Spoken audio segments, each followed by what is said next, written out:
মুরগিতে যদি চিন্তা করে দেশের মোরগ সব ডায়াবেটিস হয়েছে, আমরা বাঘ দেব।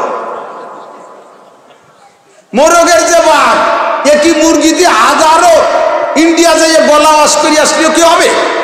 কোনোদিন হবে? আমার বাড়ি এত বড় একটা মোরগ ছিল, এর পাকিস্তানি যা এত জোরে বাঘ দিত। আমার বাড়িতে 2 মাইল ওই পাশে, 2 কিলোমিটার ওই পাশে পাইকান্দি গ্রাম। তারা করছে যে এই পাশে কোন বাড়িতে এত জোরে মোরগে ডাকে, যে মুয়াজ্জিনের আজান এসে জোর শোনা। কয়েকদিন মাসে মোরগ ডাকে সরে নিয়ে গেছে। 3 রাত্রি আমার 96টা মোরগ মুরগি সরে নিয়ে গেছে। পরে সে চোর ধরাও পড়ছে, চোরে ধরিয়ে পিঠে। সে সবাই আমি বললাম যে তুই এত মুরগি নিস কি করিস? কয় যে খাই। তুই মুরগি খাইস তো নিস কিভাবে? কয় বস্তার মধ্যে করে নেই। তো মরিয়ে যায় না? কয় মরিয়ে যাওয়ার ভয়তে বিসমিল্লাহ আল্লাহু আকবারকে জবাই দিয়ে, যাতে হারাম না হয়ে যায়। চুরি হয়ে নিলে হারাম হয় না বিসমিল্লাহ। কত বড় শয়তান! তুই এত মুরগি খাইস? কয় আমি পোল্ট্রি খাতে পারি না, তো এই জন্য দেশি মুরগি খাওয়া লাগে, তাই চুরি হয়ে খাই। এই মোরগটা চড়ে নেওয়ার পরে এখন আর দেয় যে বাড়িতে আর মোরগ নাই, মুরগিতে একটু সৃষ্টি হতেছে, বাড়ির একটা হক আছে, বাঘ দিতে হবে। বাঘ দেয়, ক্রুত ক্রুত করি ওঠে মোরগে। বাঘ দেয় সুবুহুন কুদ্দুসুন। মোরগের যে কুক কুক কুক, ওরে আরবিতে কি কয়? সুবুহুন কুদ্দুসুন। আল্লাহর 2টা নাম কয়ে সে শুকর আদায় করে, যে আজান দেয়। আর মুরগিতে কুরুত কুরুত করি ওঠে। যে দেশে মোরগ নাই সে দেশে মুরগিতে বাঘ দেয়, সেই দেশ হয়ে গেছে বাংলাদেশে। কথা কর না কেন? মোরগ না থাকলে মুরগিতে বাঘ দেয়। ঘরের মধ্যে সাপ ঢুকছে, বউ চিল্লে উঠছে সাপ সাপ সাপ। স্বামী কথা কয় না, কয় তুমি কিছু করো না, কথা কর না কেন? সাপ ঢুকছে। স্বামী কয় তো একটা পুরুষ মানুষ ডাক দাও। বউ কয় যে সাপ সাপ। স্বামী কয় একটা পুরুষ মানুষ ডাক দাও। কয় তো তুমি কি? সাপের নাম শুনে ওর মনেই নাই যে বিটা না বিটি। দাও একটা লাঠি। তুমি যখন মনেই করে দিস আমি বিটা মানুষ, তো একটা লাঠি দাও। লাঠি একখান দেশে সাপড়ে বেরোবে বলে ধরছে, হাতের ওই বেসতে পড়িয়ে গেছে। নারী নেতৃত্বের অভিযোগ করি, সমালোচনা করি, সেই সাইজের পুরুষ তৈরি হন। নারীদের ধমকে আমরা সবাই ভুলে গেছি যে আমরা পুরুষ না মহিলা, তাই আমাকে মনে নাই। এখন কাজে কাজে আমাদের দেশে বাঘ দেয় মুরগিতে। আপনাদের এই বসে আমি দেখছি বহুত জায়গা, কলেজের সামনে দেখি পোস্টার টানানো, তাফসীর করবেন মুফাসসিরে কুদাল লতিফা বেগম। মোরগ মরে গেছে, মুরগিতে বাঘ দেবে। লজ্জার কথা। উলামায়ে কিরামের কাছে শুনে দেখেন, মহিলাদের বাড়ির ভিতরে, মহিলারা বাড়ির 4 দেয়ালের মধ্যে থাকবে, তাও পায়ে এত আস্তে রাখবে মাটিতে যাতে শরীরে ঝাঁকুনি না লাগে। শরীরের ঝাঁকুনিতে অলঙ্কারের শব্দ অল্পটায় যদি বাহিরের পুরুষের কানে যায়, তাহলে ওই নারীর সাথে ওই পুরুষের জিনার গুনাহ লেখা হবে। আল্লাহর কোরআনে বলছে তুমি বাড়ির ভিতরে 4 দেয়ালের ভিতরে খুব স্লো পায়ে হাঁটো, তোমার শব্দ যেন বাহিরে না যায়। আর সে জায়গায় মহিলা লতিফা বেগম ওয়াজ করবে, আর দেশের পুরুষরা সব হা করে শুনবে। এটা খোদার গজব ছাড়া আর কিচ্ছু না। বিমা কাসাবাত আইদিন নাস। আমাদের পর জলসার টন্ডের নার্গিস, আইলা, আমপান, বুলবুল, ফানি, ঘূর্ণিঝড় যা কিছু আসতেছে, এই যত করোনা মরোনা সব কিছুর কারণ হলো এই সমস্ত কারণ। আমরা পুরুষরা নিজেদের দায়িত্ব ভুলে গেছি। লাআল্লাকুম তাযাক্কারুন। আল্লাহকে জোড়া বানাইয়া সব জায়গা দিছি, তোরা ওহেন থেকে উপদেশ গ্রহণ কর। দেখ জীবনে মুরগিতে কইল না যে আমরা মোরগের সমপরিমাণ কি বলা হয় সমান অধিকার চাই। মোরগে কোনোদিন কইল না আর কতকাল এই করবে, এখন আমরা ডিম তা দেই। সাড়ে কোনোদিন কইল না এখন থেকে বাচ্চা আমরা পেটে নেব। গাভীতে কোনোদিন কইল না সাড়ে যা করে আমরা তাই করব। তাহলে দেখো সবাইকে যারা যেখানে দায়িত্ব দিছি সে সেখানে দায়িত্ব পালন করে। লাআল্লাকুম তাযাক্কারুন ওয়া খালাকনাকুম আজওয়াজা। অবশেষে মানুষ তোমাদেরকে আমি জোড়া করে বানাইছি।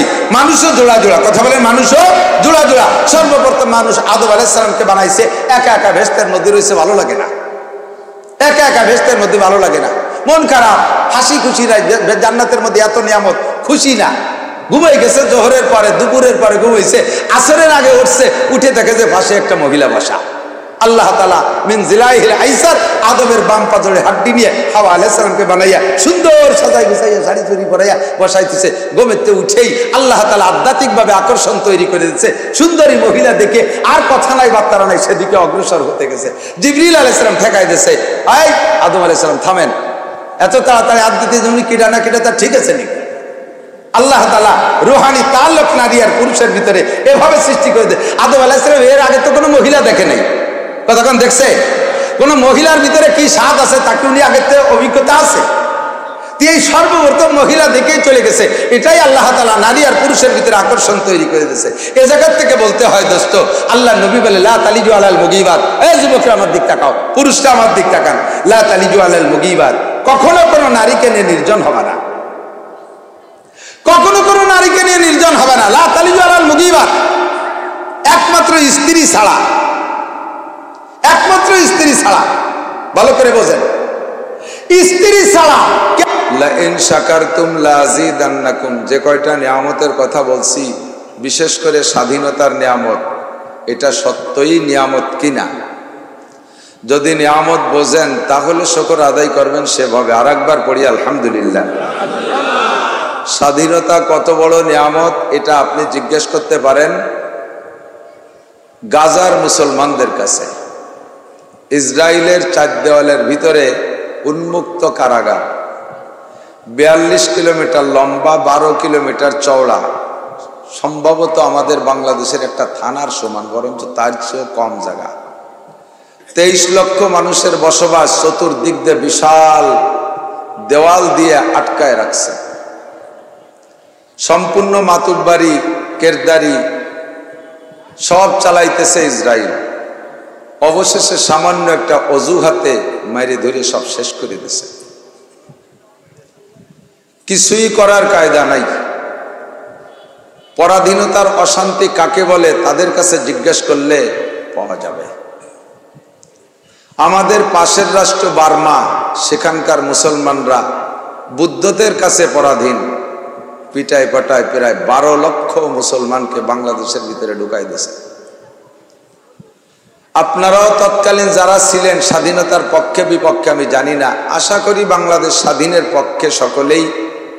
তো স্বাধীনতার আগে পাকিস্তানিদের হুকুম আদেশ এদেশে মেনে চলা লাগতো, সেই অশান্তি যারা উপভোগ করছেন তারা জানেন, সে সময় আমি ছিলাম না, জানি না। তো সেই সব পরাধীনতা থেকে বের হয়ে আল্লাহ তাআলা আমাদের ছোট্ট একটা স্বাধীন ভূমি দান করেছেন। এই স্বাধীনতার জন্য কিয়ামত পর্যন্ত অক্ষুণ্ণ থাকে, সকলে বলি আমিন। আল্লাহ পাক রব্বুল আলামিন অসংখ্য গুণের অধিকারী। রাত বেড়ে গেছে, আমি স্টেজ থেকে নামি হলো রাত 11টায়, আর উঠছি 11টার পরে। আমার মন মেজাজ ওয়াজের জন্য সেট থাকে 11টা পর্যন্ত, এরপরে আমার সেন্টিমেন্ট নষ্ট হয়ে যায়। আবার বাড়ি এলো গোপালগঞ্জ, দোমুখী টানের মধ্যে পড়ে গেছি। সারা বাংলাদেশের সবাই জানে যে গোপালগঞ্জের বিড়ালেও আমলিক করে, কাজেই ও দেশের হুজুরকে বড় বিশ্বাস নেই। আমাকে গায়েও নৌকর গন্ধ। আবার গোপালগঞ্জে আমলিক যারা, তারা জানে যে সারা বাংলাদেশের হুজুররা একদল, কাজেই গোপালে হুজুররাও সেই দলে, যার কারণে পাইতে সব আমলিগ আমাকে দেখতে পারে না। কি ওর অন্য জেলায় চলে যাবো নাকি বুঝি না। অন্য জেলাও তো বাংলাদেশ, যাবো কোন জায়গায়? আল্লাহ, তারপরও আল্লাহ তাআলা ভালো রেখেছেন, শুকর আদায় করি আলহামদুলিল্লাহ। তো যতই রাত হোক আপনারা আছেন বিদায় আমি মোহতাম সাহেব হুজুরকে অনেক শ্রদ্ধা করি, একজন যোগ্য কাবেল মানুষ। আপনাদের এই এলাকায় কওমি মাদ্রাসা খুব সংকট ছিল। আমাদের গোপালগঞ্জের নামের সাথে কাজেও মিল আছে। গোপালের তো গোপালগঞ্জ 1/3, 3 ভাগের 1 ভাগ ভোটার হিন্দু। গোপালগঞ্জের ভিতরে এমন এমন এলাকা আছে যে জায়গা 2-1 ঘর মুসলমান থাকলে কুরবানির সময় গরু জবাই দেওয়ার কায়দা নেই। ঈদের নামাজ পড়তে যাওয়ার সময় রাস্তাতে পিটায় হিন্দুরা, এমন হিন্দুর চাপ। এরপরও গোপালগঞ্জের 5 থানায় 1 জেলা, 5টা থানায় পূর্ণাঙ্গ দাওরায়ে হাদিস মাদ্রাসা। দাওরায়ে হাদিস আপনারা সাধারণ পাবলিক জানেন কিনা জানি না, যে মাদ্রাসায় পড়ে শেষ করলে পূর্ণ মাওলানা হয়, যাকে বিগত সরকার মাস্টার্সের এম এর মান দিয়ে গেছে, অর্থাৎ MA ক্লাস পড়ানো হয় বিশ্ববিদ্যালয়। তো বিশ্ববিদ্যালয় মানের পুরুষ এবং মহিলা দিয়ে 30টা মাদ্রাসা আমার 1 জেলায়, 5 থানায় 1 জেলায়। আপনাদের পাবনা জেলা আমাদের গোপালগঞ্জ জেলার চাইতে আয়তনে বড়, জনসংখ্যাও বেশি। এতে কতগুলো দাওরা হাদিস এই সাইজের মাদ্রাসা আছে আমি জানি না। এবং এক এক গ্রামে 2-3টে করে কওমি মাদ্রাসা, বেসরকারি মাদ্রাসা সব। এটা হচ্ছে ওটা ভালো, ওটা হচ্ছে ওটা ভালো। 1000, 1500, 2000, 3000, 5000 ছাত্র, এরকম করে ছাত্র বিভিন্ন জেলা থেকে। আপনাদের এই পাবনার ছেলে আছে, এই গ্রামের ছেলে আমার মাদ্রাসায় পড়ে। তো আলহামদুলিল্লাহ, এই এলাকার মানুষ কওমি মাদ্রাসা বুঝতেন না, কম বুঝতেন। আস্তে আস্তে বুঝতেছেন, বুঝানো শুরু করেছে যারা, তাদেরকে আল্লাহ অনেক পুরস্কৃত করবেন। আর আমরাও বাংলাদেশের ওলামায়ে কওমির পক্ষ থেকে তাদেরকে ধন্যবাদ জানাই যে এই এলাকার ভিতরে কওমি মাদ্রাসা শুরু করেছে। মাদ্রাসা আমরা বুঝি, এদিক তাকান, ছোট্ট একটা কথা বলে সরে চলে যাচ্ছি। যদি কোনো ব্যক্তি নিজের, অনেকে আছে না এরকম যে শুধু মেয়ে আর মেয়ে, শুধু মেয়ে আর মেয়ে, একের পর এক মেয়ে, 45টা মেয়ে হয়ে গেছে, আর ছেলে হওয়ার সম্ভাবনা দেখে না, শেষে আল্লাহরে লোভ দেয়। আল্লাহ তুমি যদি একটা ছেলে দাও তাহলে তা হুজুর বড়াবো। আল্লাহ বড় লোভী, ছেলে একটা দিয়ে দেয়। যদি আপনি কোন ছেলেকে এভাবে মান্যত করে আল্লাহর কাছ থেকে চেয়ে আনেন যে তারে আলেম বানাবো, তাহলে যেই মাদ্রাসায় দিলে আপনার জানা আছে, যে মাদ্রাসায় দিলে দাড়ি কাটে আর ছাটে, যে মাদ্রাসায় দিলে পর্দা পুশিদার বালাই নাই, যে মাদ্রাসায় দিলে নামাজ ঠিক মতো পড়ে না, কলেজের ছাত্র না মাদ্রাসার ছাত্র বোঝা যায় না, বুঝে শুনে এই সকল মাদ্রাসায় পড়াইলে আপনার ওই মান্যত পুরো হবে না। ভুলে গেছেন নাকি মান্যতের কথা? আল্লাহর কাছে মান্যত করে আনছেন, আল্লাহ আমার একটা আব্দুর রহমান দাও, আমি তারে হুজুর বানাবো, মাদ্রাসায় পড়াবো। এই মাদ্রাসায় পড়াবো, আলেম বানানোর নিয়ত করছেন, আল্লাহ আপনারে দেশে। এবার ছেলেটারে কোন জায়গা দিলেন আপনার এই মান্যত পুরো হবে, সেই কথাটা আমি বলে দিলাম। আর সেটা হলো আলিয়ার কওমি, আমি বলি নাই।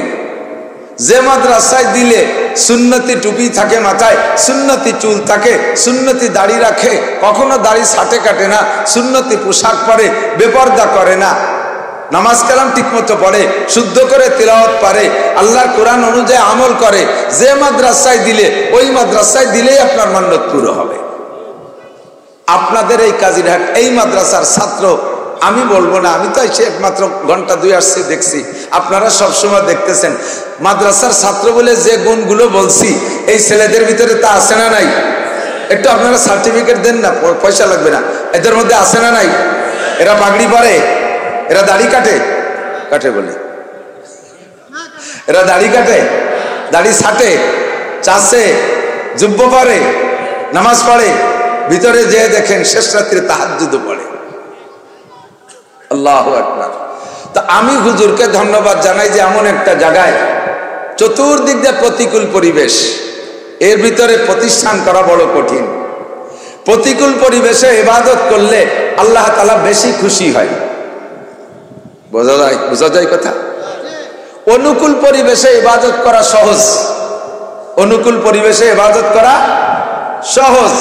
সাহাবায়ে কিরাম নবী আলাইহিস সালামকে জিজ্ঞেস করেছেন, হুজুর আমরাও মোমেন, আর আখেরি জামানায় আপনার যে উম্মতরা আসবে তারাও কলেমা পড়লে মোমেন হবে, আপনারাও মোমেন। আমরা একবার পড়ে ফেলাবো কলেমা শুদ্ধ করে, লা ইলাহা ইল্লাল্লাহু মুহাম্মাদুর রাসূলুল্লাহ। আল্লাহ ছাড়া কোনো মাবুদ, জোরে বলেন, আছে? আমরা বক্তারা যখন স্টেজে জিকির করে তখন জিকির 2 ভাগ হয়ে যায়। বক্তা কয় লা ইলাহা কে টান দেয়, শ্রোতারা ইল্লাল্লাহতে শুরু করে, আগের টুক পায় না। সবাই একবার পূর্ণ কলেমা পড়ে ফেলি, 4000 নেকি পাবেন। কি কমে গেছে নাকি? একটু সুবহানাল্লাহ বলেন না, যে কাল সকালে কবেন, এখনই বলেন, একবার বলেন না সুবহানাল্লাহ। জান্নাতের মধ্যে একটা ফলদার গাছ এক্ষুনি লাগানো হয়ে গেছে, আরেকটা লাগানো হয়ে গেছে, আরেকটা লাগানো হয়ে গেছে, লাগাইতেই থাকেন রাখবার। আল্লাহ লা, আবার বলতে, লা ইলাহা ইল্লাল্লাহু মুহাম্মাদুর রাসূলুল্লাহ। কলেমাটা মুখে বলছেন, তরজমা আল্লাহ ছাড়া কোনো মাবুদ আছে? আর শেষ নবী হিসেবে কে? গোলাম আহমদ কাদিয়ানী। হযরত আলী রাদিয়াল্লাহু তাআলা আনহু, হযরত আবু বকর, হযরত উমর, আবু হানিফা, শাফি, আহমদ, মালিক, শেষ নবী সরমুনের বিশ্বাস আহমদ শফি সাহেব কে? মুহাম্মদুর রাসূলুল্লাহ সাল্লাল্লাহু আলাইহি সাল্লাম। ঈমানের মধ্যে শিরিক মুক্ত রাখতে হবে। যেমন আল্লাহর সাথে কাউকে শরীক করা যাবে না, তেমনি নবীর সাথেও কাউকে নবুয়তি দরজায় শরীক করা যাবে না। তাহলে সারা জীবন ভরিও নামাজ পড়িয়ে 1 সেকেন্ডের জন্য বেহেশতে যেতে পারবেন না। আল্লাহু আকবার, লা ইলাহা ইল্লাল্লাহু মুহাম্মাদুর রাসূলুল্লাহ। এই কলেমা পড়িয়া আমরা মুসলমান সাহাবায়ে কেরাম বলেন, হুজুর কিয়ামতের আগে যে পড়বে সে ওই কলেমা পড়ে মুমিন। কলেমা পড়ে আমাদের ইমানের দাম বেশি না আখেরি উম্মতের ইমানের দাম বেশি? খুব মজা পাবেন। এদিক আমি বেশিক্ষণ কথা বলবো না, আমার কথার 1 ঘন্টা গুড়াই দিয়ে শেষ হয়ে গেছে। তারপরে যেটুক আছে সেইটুক ইনশাআল্লাহ দরকার রাত বড় হবে, ঠিক না? ইনশাআল্লাহ হবে না। তো কলেমা আমরা সাহাবায়ে কিরামও পড়েছি, আর আখেরি জামানায় পাবনা কাজিরা টালারাও পড়বে। আমাদের ইমান আর তাদের ইমানের মধ্যে ব্যস্তম আছে। হুজুর কাদের ইমানের দাম বেশি? আমরা বলবো, আপনাদের কাছে আমি জিজ্ঞেস করছি, খেসরা রঞ্জুর সাজো জার জার, খেসরা রঞ্জুর সাজো জার জার, तातुरा बीरू कुना दाज इश्तिहार मैबदी में आप हो अपनी मिसाल फैले बादो बदखियालो बदखिसाल। আমি আমাকে ছোট জানবো, আমি আরেকজনকে আমার চেয়ে বড় জানবো। এক কথায় চোখ কান বুঝে আমরা বলবো আমাদের ইমানের দাম বেশি না সাহাবাদের ইমানের দাম বেশি? আমরা বলবো কাদের ইমান? নবী পাক বললেন তোমাদের ইমানের চাইতে আমার আখেরি উম্মতের ইমানের দাম বেশি। কারণ তোমরা অনুকূল পরিবেশে ঈমান এনেছো, তোমরা আমারে ট্রাই করতে আসছো, পরীক্ষা করতে আসছো আমি মুহাম্মদ নবী কি না, এই বলে কঠিন কঠিন প্যাচে ফেলাই দিছো। আর সেই প্যাচগুলো আমি জিবরাইলের মারফত আল্লাহ থেকে বার্তা আইনা সাথে সাথে ছাড়াই দিছি, তাই তোমরা বলছো যে আমি নবী। আর যে সময় এই কথাগুলো শুধু উলামায়ে কিরাম বলবে উম্মতের কাছে, আমার কোনো মুজিজা তারা দেখবে না, এমন কোনো বাস্তব ওয়াকিয়া তারা দেখবে না। আমি আঙ্গুলের ইশারা দিছি তোমাদের সামনে, চাঁদ ভেঙে 2 টুকরা হইয়া জমিনই পড়ছে, তোমরা চোখে দেখে আমাকে নবী বলে স্বীকার করেছো। আমি বলছি গাছ এদিকায় মরমর করে শিকড়টা উঠা, শিকড়ের থেকে উঠে গাছটা আমার কাছে এসে পায় আশহাদু আল্লা ইলাহা ইল্লাল্লাহ ওয়া আশহাদু আন্না মুহাম্মাদার রাসূলুল্লাহ। আমি মাঠের ভিতরে রোদ্রের ভিতরে যখন যাই, আমার গায়ে রোদ লাগলে আমার কষ্ট হয় বিদায় এক চাক মেঘ এসে আমার মাথার উপরে ছাতা করে হাঁটতে থাকে, আমি যতক্ষণ পর্যন্ত ছায়ায় না যাই অতক্ষণ মেঘে আমার ছায়া দেয়। এ তোমরা চোখ দিয়ে দেখেছো, তাই বিশ্বাস করেছো আমি বিশ্বনবী মুহাম্মদুর রাসূলুল্লাহ সাল্লাল্লাহু আলাইহি ওয়াসাল্লাম। আমি যদি গাছতলা বসে থাকি, আমার গরম লাগলে সাপ যাইয়া ফনা ধরে তার শ্বাস দিয়ে আমাকে বাতাস দিয়ে ঠান্ডা করে, এ তোমরা সচক্ষে দেখেছো। এমন করে 32 অলৌকিক ঘটনা তোমরা আমার থেকে প্রকাশ পাইতে দেখেছো বিদায় তোমরা আমাকে নবী বলে বিশ্বাস করো। এই বিশ্বাস করা বড় সহজ। এক সময় আসবে ঈমান থেকে বিচ্যুত করার জন্য বিভিন্ন প্রকার ষড়যন্ত্র চলবে, মুসলমানের উপরে ষড়যন্ত্র চলবে। সেই ষড়যন্ত্রের ভিতর দিয়া তারা আমাকে বিশ্বাস করবে, আল্লাহকে বিশ্বাস করবে। উলামায়ে কিরামের মুখ থেকে বলা এই গল্পগুলো শুনে শুনে তারা বুকার মতো ফেলাইয়া সব কথা মেনে নেবে। কাজেই তোমরা অনুকূল পরিবেশে ঈমান এনেছো, আর তারা ঈমান আনবে প্রতিকূল পরিবেশে। তাদের ঈমানের দাম তোমাদের ঈমানের চাইতে 100 গুণ বেশি।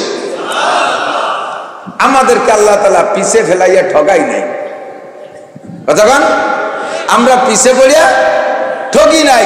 আল্লাহ তাআলা আমাদেরকে জিতেই রাখছে। এরপরে হুজুর আমল সম্পর্কে বলেন, আমাদের তোমাদের আমলের চাইতে আমার আখিরি উম্মতের আমলের দাম আরো অনেক বেশি। কত বেশি? হুজুর বলেন মান তামাসসাকা বিসুন্নতি ইনদা ফাসাদে উম্মতি ফালাহু আজরু মিয়াতি শাহীদ। আরে তোমরা আমার সঙ্গে তাইকা আমার এই 3200 মুজিজা দেইখা তোমাদের দাড়ি রাখতে কষ্ট হয় না, চুল কাটতে কষ্ট হয় না, টুপি পরতে কষ্ট হয় না, আরে পাগড়ি পরতে কষ্ট হয় না, জুব্ব পরতে কষ্ট হয় না, তাহাজ্জুদ পড়তে কষ্ট হয় না, জিহাদ করতে কষ্ট হয় না, ময়দানে যাই আমার গরম বয়ান শুই না, আমার সাথে ময়দানে যে গলা কাটাই দিতে তোমাদের কষ্ট হয় না। যে সময় এরকম গরম বয়ান দেওয়ার জন্য আমি থাকবো না, উলামায়ে কেরামের সাদামাটা বক্তব্য শুই না, আমার উম্মতরা সুন্নতের পর আমল করার জন্য উদ্বুদ্ধ হবে। ওরে আমার সাথে তাইকা গলা কাটাই দেওয়া যত সহজ, কিয়ামতের আগে উম্মতের হাতে থেকে নখ কাটা অত সহজ না, নখ কাটা অত সহজ না। এক শ্রেণীর মানুষ আছে, যুবক যুবতীরা এরকম শুয়োরের মতো নখ রাখে, আছে না? এর একটারে দিদি এত বড় নখ, আমি কত বড় নখ রাখছিস কে? যে কলমের নিব বানাবো। পন্ডিতের ওইটা পন্ডিত, তুই কি লেবড়া কি রিস? বড়ালে সালাম দিছি 7-8 বছর আগে, নাফিতির কাজ করি, সেলুনি কাজ করে, ওর নখ দিয়ে কলমের নিব বানাবে। আরে নিবালা কলম কি বর্তমানে দুনিয়ায় আছে? নিবালা কলম মরহুম হয়ে গেছে না, এখন তো বল প্যান। তুই এ নখ রাখছিস কে শুয়োরের মতো? যারা নখ বড় রাখে, 1 সপ্তাহের বেশি যাদের বড় হয়ে গেছে নখ, মরা নখের গোড়া যে জায়গা থেকে শুরু হয়েছে ওই জায়গা অজু গোসলে পানি পৌঁছানো ফরজ। উপর দিয়ে পানি ঢেলে দিলে ওই জায়গা খেলাল না করলে স্বাভাবিকভাবে পানি যায় না, আর ওই জায়গা পানি না গেলে অজুও হয় না, ফরজ গোসল আদায় হয় না। সিজদা দেওয়া হারাম, নামাজ পড়া তোমার ওই অবস্থায় হারাম। 1 সপ্তাহ বেশি নখ বড় করলেই তার ভিতরে অজুর পানি যায় না। উম্মতের এই নখ কাটা বড় কঠিন, তোমরা আখেরি উম্মতের নখ কাটা বড় কঠিন।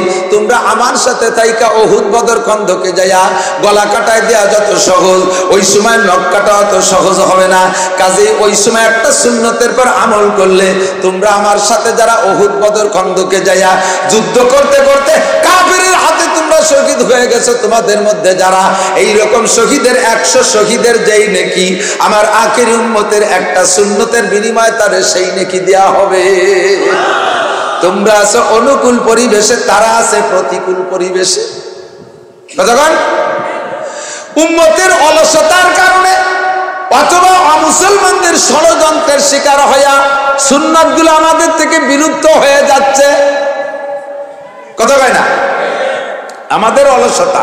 সুন্নত একটা ভেস্কি মারে, কালী মাথায় নামাজ পড়ে, খুঁজে টুপি মাথায় দিয়া কি সুন্নত? সুন্নত।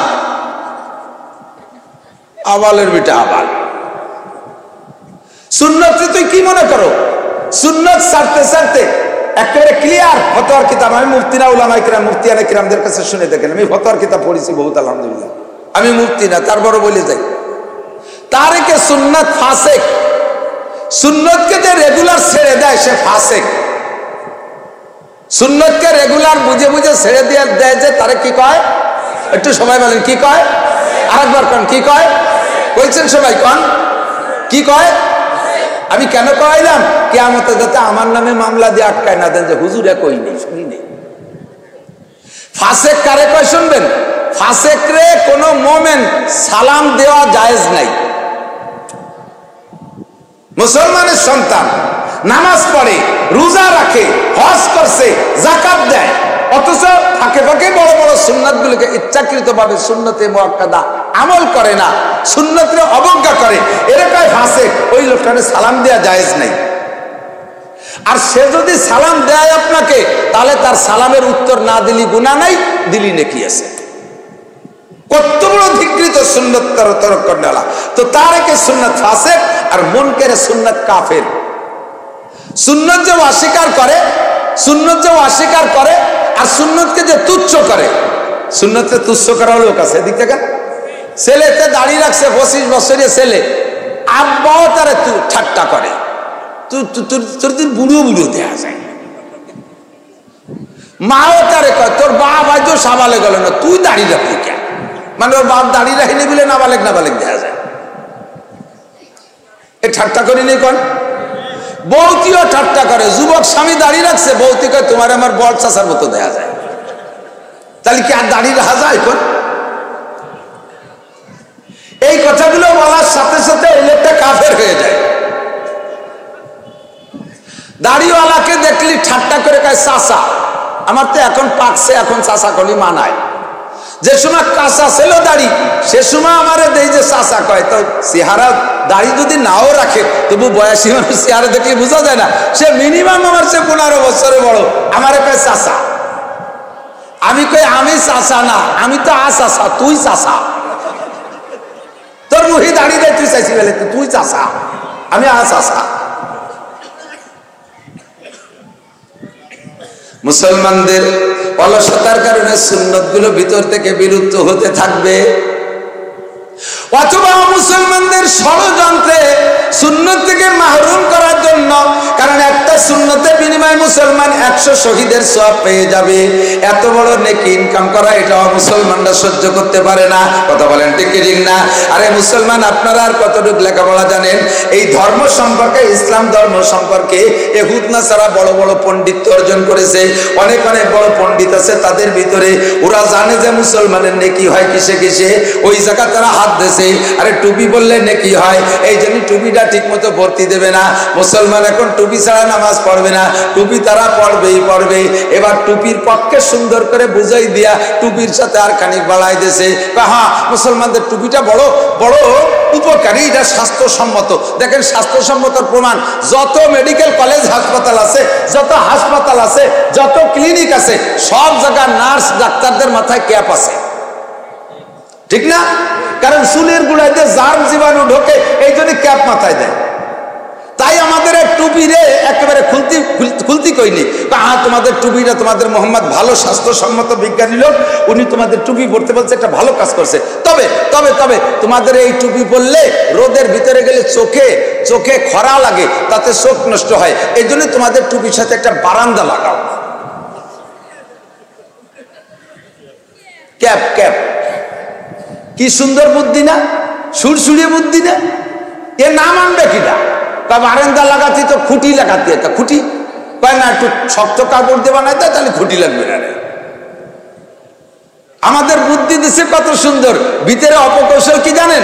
যে এই টুপি থাকলে তো সিজদা দেওয়া যায়, বারান্দা লাগালে তো সিজদা দেওয়া যায় না। আর বারান্দা থাকলে সিজদা দেবে না, তো নামাজও বলবে না। কেসে ষড়যন্ত্র।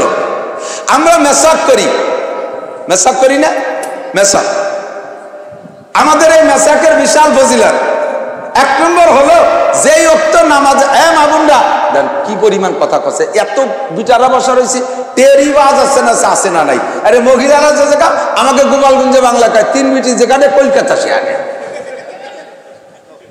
আর যদি মোবাইল আনিয়ে থাকে তাই তো এ গেছে 800 না।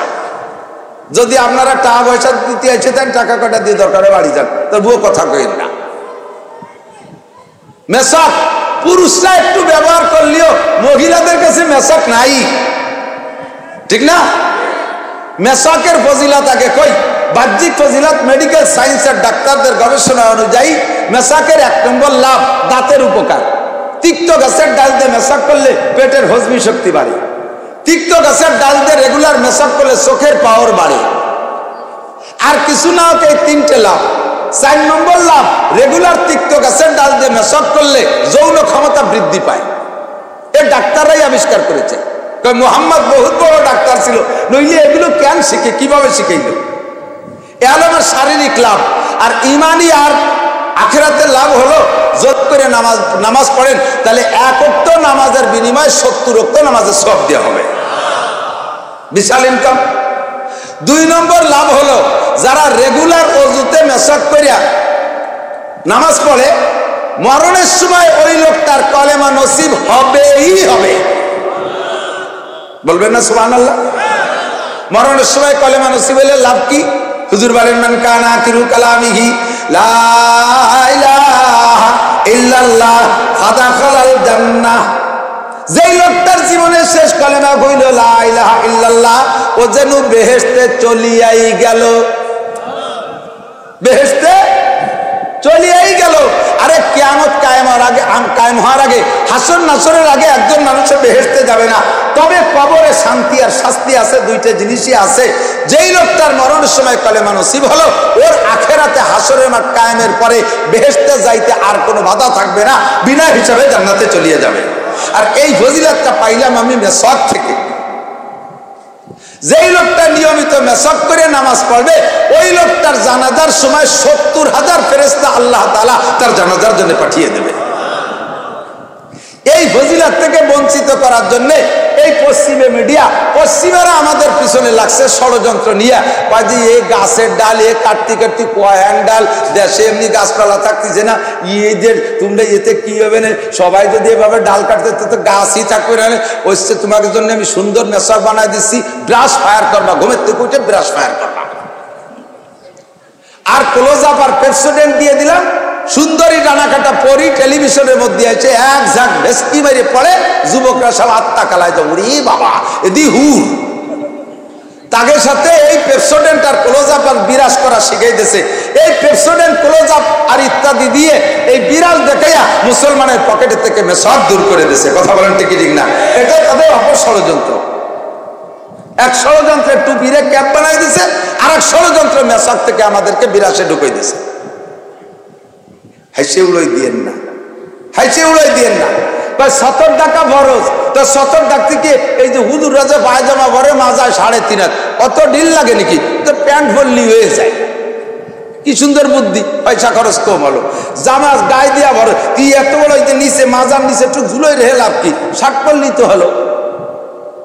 এইভাবে সুবুদ্ধি দিয়ে, পয়সা বাঁচানোর বুদ্ধি দিয়ে আমাদেরকে কুমাইতে কুমাইতে কুমাইতে কুমাইতে পোশাক কুমাই এখন কোথায় নিয়ে আসছে? প্যান্ট আর গেঞ্জি দিয়ে এমন সাইজ বানাই দিয়েছে, খাড়ানো থাকলে প্যান্ট আর গেঞ্জির মুখ সমান সমান। ওই অবস্থায় যদি টেনি টুনি তারে মসজিদে নামাজ পড়াতে নেই, তাহলে রুকু দিলি গেঞ্জি এদিক সরিয়ে চলে আসে, প্যান্ট ওইদিক সরিয়ে চলে যায়, পাশাতে 1 বিঘেত বার হয়ে যায়। এরকম ফাঁসা বাইরানো সিজদা দেখছেন কি দেখেন না? দুইটা কথা আমি কি বানাই কই না? আছে না? সত্য কথা আছে না? মসজিদে সে সময় মোটর সাইকেলে চলতাম, মাগুরার ওই পাশে যাই, মাগুরার থেকে মাগুরা কুষ্টের মাঝখানে ঝিনাইদার ওই জায়গায় আসলে এক মসজিদে নামাজ পড়তে ঢুকতেছি। আমি যাই মসজিদে, একটা ছেলে 12-13 বছর বয়স, ও হাসতে হাসতে বার হয়ে চলে আসতেছে। আমি কেটে নামাজ পড়বি না কি, হাসার কি এলো, বেরোয় যাচ্ছিস কে? কয়েকজন আপনিও যাইয়েন না, আর এক মসজিদে দিয়ে পড়েন। আমি কে তুই এ ফতোয়া দিচ্ছিস কে? কয়েকজন যাইয়ে দেয় একটা সিজদা দিচ্ছে, আমি সিজদা দেবো না, ভাষা দেখবো। এই লজ্জাতে আমি চলে যাচ্ছি, আপনিও চলে যান। পোশাকের বরকত আর টাকার বরকত দেখাতে দেখাতে মুসলমানদের ল্যাংটা করে ছাড়ছে। কথা বলেন ঠিক না? মুসলমানদের ল্যাংটা করে ছাড়ছে। এগুলো সবই তাদের ষড়যন্ত্র। মেয়েদেরকে বোরকার থেকে নিয়ে বোরকার পিছলে লাইগা সরাইতে সরাইতে সরাইতে সরাইতে এখন পুরুষের চাইতে মেয়েদের পোশাক বেশি নেকেট হয়ে গেছে। পুরুষের সতর নাভির উপরে থেকে হাঁটুর নিচ পর্যন্ত একটা 3/4 প্যান্ট পরলে তার ফরজ ঢাকা হয়ে গেল। এখন গামছা পরলে পুরুষের 70 টাকা হয়ে গেল, ফরজ আদায় হয়ে গেছে। মহিলাদের ফরজ চুলের আঘাত থেকে পায়ের তলা পর্যন্ত। কতক্ষণ না কেন? ঠিক না? সে জায়গা পুরুষকে যে জায়গা 70 খুললে যে জায়গার থেকে বেরোয় গেলি ফরজ তরক হয়, সেই জায়গা টাইট বানাই দিছে। অর্থাৎ প্যান্টের তল ইতি কোনো কাপড় রাখে নাই, তার টানলিও ওঠে না। আবার প্যান্টের নিচের দিক দিয়ে বাড়াই দিচ্ছে এতখানি যে স্যান্ডেলের নাকের দিক দিয়ে দেড়াত বার হয়ে গেছে। قال رسول الله صلى الله عليه وسلم من جر ازاره بطرا لم ينظر الله يوم القيامه। যুবক আমার দিক খেয়াল করো, ওয়াজের আগে যে কয়টা কথা আইসে গেল তো একটু কয়ে যাই, কাজ করবো একটু পরে। من جر ازاره بطرا لم ينظر الله اليه يوم القيامه ما اسفل من الكعبين فهو في النار। পুরুষের খেয়াল করে না, পুরুষের যেই কাপড়টা টাকনুর থেকে নিচে চলে গেল, লুঙ্গি যাক আর প্যান্ট যাক, পাজামা যাক আর জুব্ব যাক, সৌদি গেছে ওই জায়গা যে হাজি সাহেব হজেরতে পাইছে লম্বা লম্বা জামা, ওই একটা কিনে এনে গায়ে দিয়েছে, তা পার নিচে চলে গেছে 1 বিঘে। ওই অবস্থায় ভাব দিয়ে ঘরে বুঝোয় যে আমি আলহাজ, উনি আলহাজ নগদ হাজি হয়ে যাইছে। এই লম্বা জামা পরছেন টাকনু, সেটা উড়া ভরে, যে ভরে সে তার জব দিবে দিয়ে বেড়াক, আমার ওদিক যাওয়ার দরকার নাই। আল্লাহর রহমতে আমার বাংলাদেশে শরিয়াতের মসলা মাসাইলের জন্য বিদেশে যাওয়ার দরকার নাই। বাংলাদেশে বিশ্বের সবচাইতে বড় আলেম, বলেন আলহামদুলিল্লাহ। বিশ্বের সবচেয়ে বড় মুহাদ্দিস, সবচেয়ে বড় মুফতি বাংলাদেশে। বর্তমানে বাইতুল মুকাররমের যিনি খতিব হয়েছেন, বর্তমানে বাইতুল মুকাররমের যিনি খতিব হয়েছেন হযরত মাওলানা আব্দুল মালিক সাহেব, পুরো বিশ্বের ভিতরে সবচাইতে বড় হাদিসের মুহাদ্দিস। দেওবন্দেও নাই, পাকিস্তানেও নাই, সৌদি আরবেও নাই এত বড় আলেম। বড় আলেম মানে 7-8 লম্বা ওরম না, একটু আমার গলা সমানের চেয়ে উপরে হবে না। উনার পায়ের মাপে স্যান্ডেলই পাওয়া যায় না। স্যান্ডেল পায়ে দেয় সামনে তো 2 ইঞ্চি, পিছন দিয়ে 3 ইঞ্চি বেশি। পেট ভরার চাইতেও বেশি এলেমে ভরা।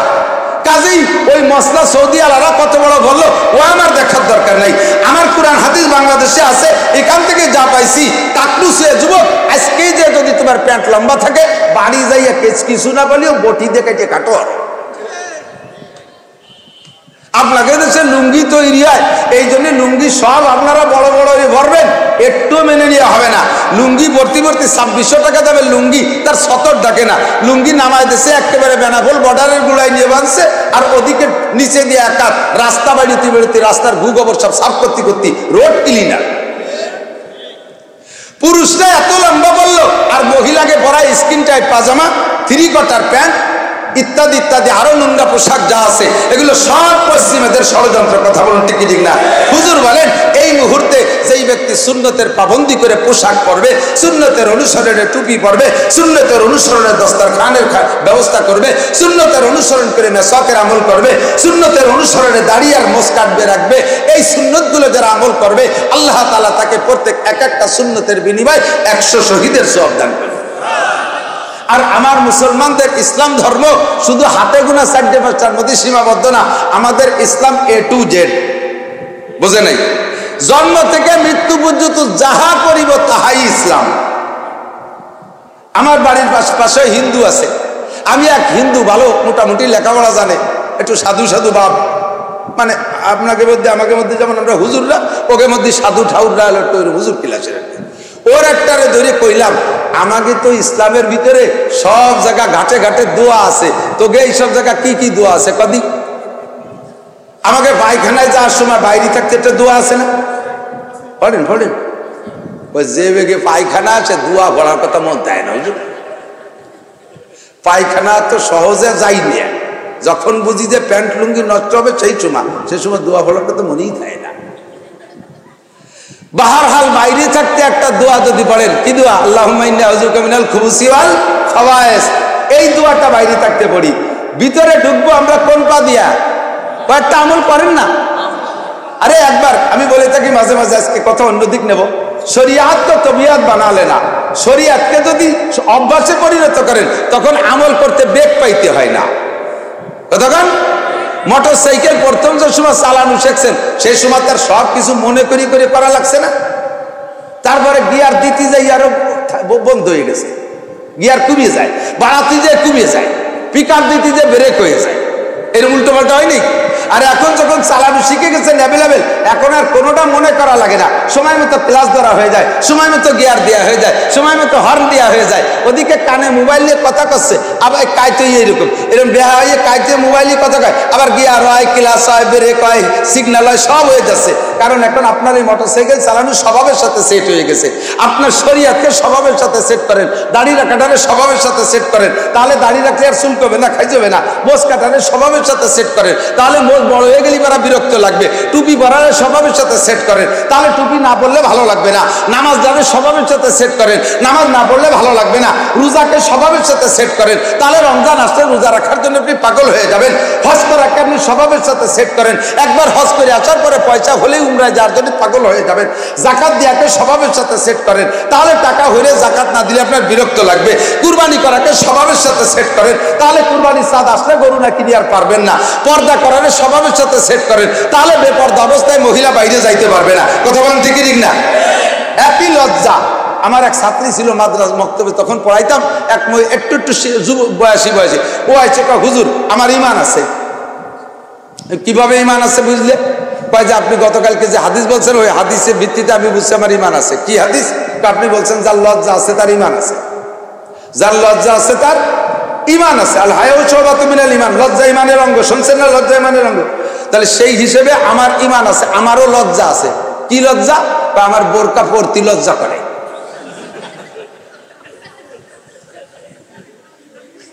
তুই এ দেশে পাঠাইছে কিনা? তুই তো ইসরায়েলের বিজ্ঞানী ওর যোগ্য।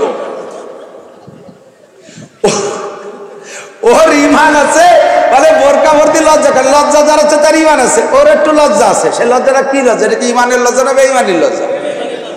বোরকা পরতে যে মহিলার অভ্যাস হয়ে গেছে, ওই মহিলাকে হাজারো মারলেও ওর ছেলেও যদি বাসের তলে পড়ে যায় রাস্তায়, তবুও বোরকা ছাড়া রাস্তায় যেতে পারবে না। কথা বলেন ঠিক ঠিক না? আর যে মহিলার বোরকা পরার অভ্যাস চাই, ওরে বোরকা ভরাই দিলে দম বন্ধই মরে যাবে। ওকে আমরা অক্সিজেন কম পাচ্ছি, ঠিক না? তো শরীয়তকে স্বভাবের সাথে সেট করে নিলে আমল করতে কষ্ট হয় না। সুন্নাতগুলোকে স্বভাবের সাথে সেট করে নেন, গতানুগতিক আমল হয়ে যাবে। এর জন্য আলাদা কোনো পেরেশানি করা লাগবে না, আলাদা কোনো ফিকির করা লাগবে না। কথা বলুন ঠিক না? আমি একেবারে নগদে আর একটা প্রমাণ দিয়ে বোঝাই দিই। এদিক তাকান, আমার যে সকল বাপ ভাইরা এখন নিয়মিত নামাজ পড়েন, খেয়াল করতেছে না? খেয়াল করতেছেন? যারা নিয়মিত নামাজ পড়েন, একটা উত্তর মিস হয় না। এই মানুষগুলো বলেন, ফজরের নামাজ যদি কারণবশত পড়তে না পারেন, ঘর থেকে বেরোইতে ভয় লাগে কি লাগে না? লাগে না? আর যারা কোনোদিন পড়ে না, ওরা কি কোনো সময় এক সেকেন্ডের জন্য ওকে ভয় লাগে? ওরা গোসল ফরজ হয়ে গেছে, সেই অবস্থায় মোটরসাইকেল চালায়। সাড়ে শয়তান কোন খালের মধ্যে যে পড়বি তার ঠিক আছে, এই অবস্থায় বললি তোর ইমানি মরণ হবে। গোসল ফরজ অবস্থায় গাড়ি স্টার্টিং চালায় বাসের ড্রাইভার, গোষ্ঠী শুদ্ধ শেখ নদীর মধ্যে নিয়ে শুভ হয়। ওই একটার কারণে পুরো আমাদের কম সহ গজব এসে গেছে। কতক্ষণ? যার ভিতরে আল্লাহর ভয় নাই, তার ভিতরে আমলও নাই। আর আপনি যদি শরীয়তকে আমলের স্বভাবের সাথে সেট করে নেন, তাহলে কোনো অসুবিধা হবে না। যে কথা বলতে চাইছি সরে চলে আসতেছি, আমি যাবো ওয়াজের দিকে।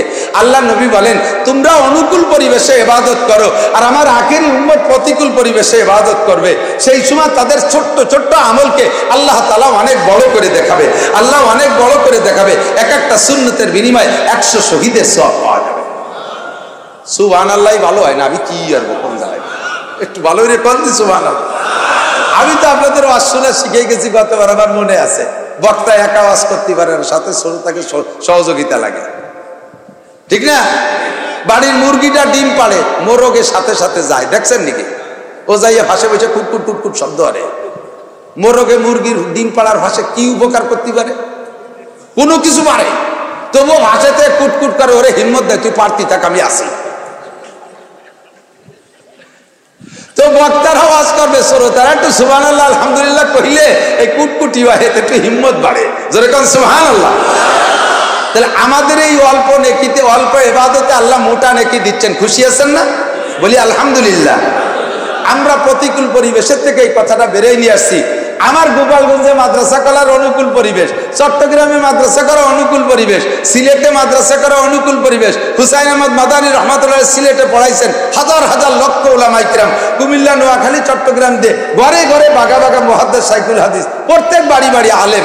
আমার গোপালগঞ্জেও এমন এমন গ্রাম আছে, যে গ্রামে 7 বছরের উপরে যাদের বয়স, নারী আর পুরুষ, মাস্টার, ডাক্তার, ইঞ্জিনিয়ার, জেনারেল শিক্ষিত, কৃষক, মূর্খ, পাবলিক, অশিক্ষিত যারা আছে জেনারেল দিক দিয়ে, এরাও 7-এর উপরে যাদের বয়স, একটা মানুষও শুদ্ধ করে কোরআন শরীফ পড়তে বাকি নাই।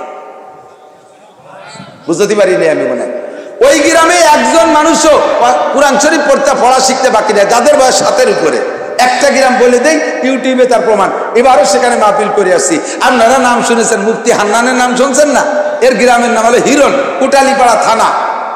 আমি স্টেজে বয়ান করার আগে তার ভাই বলতেছে, হুজুর আমরা মাদ্রাসার বদৌলতে যে লাভটা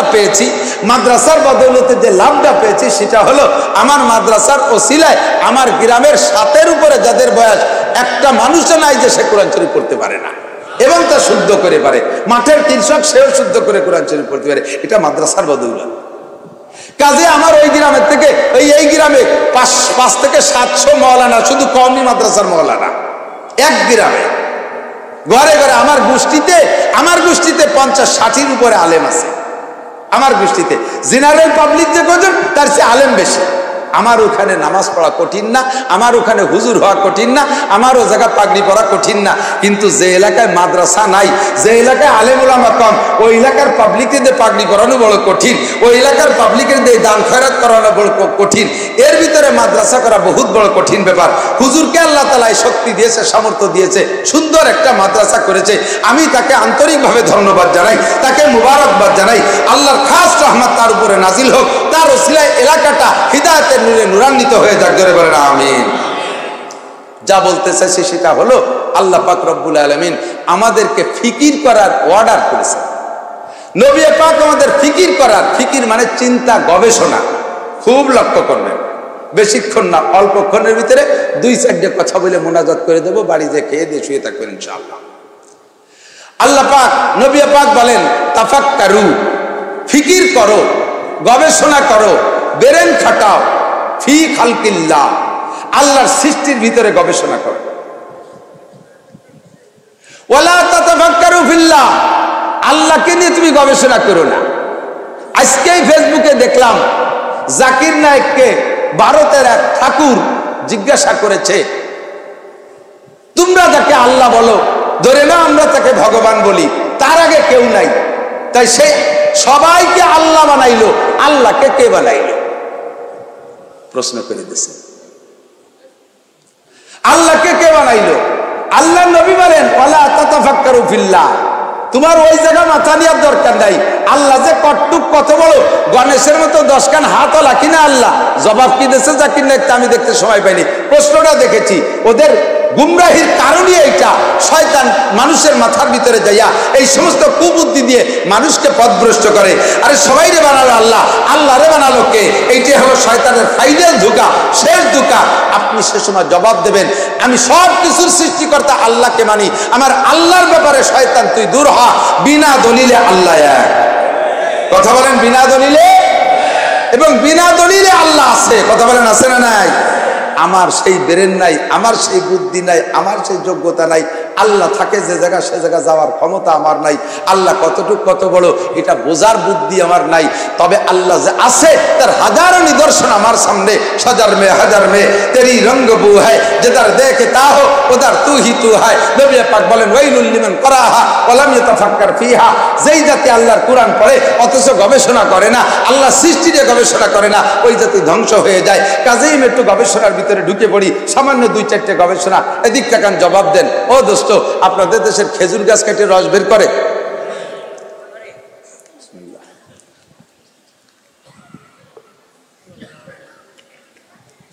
খেজুর গাছের রস মিঠে না লোনা? খেজুর গাছের রস কি গোড়ায় না আগায়?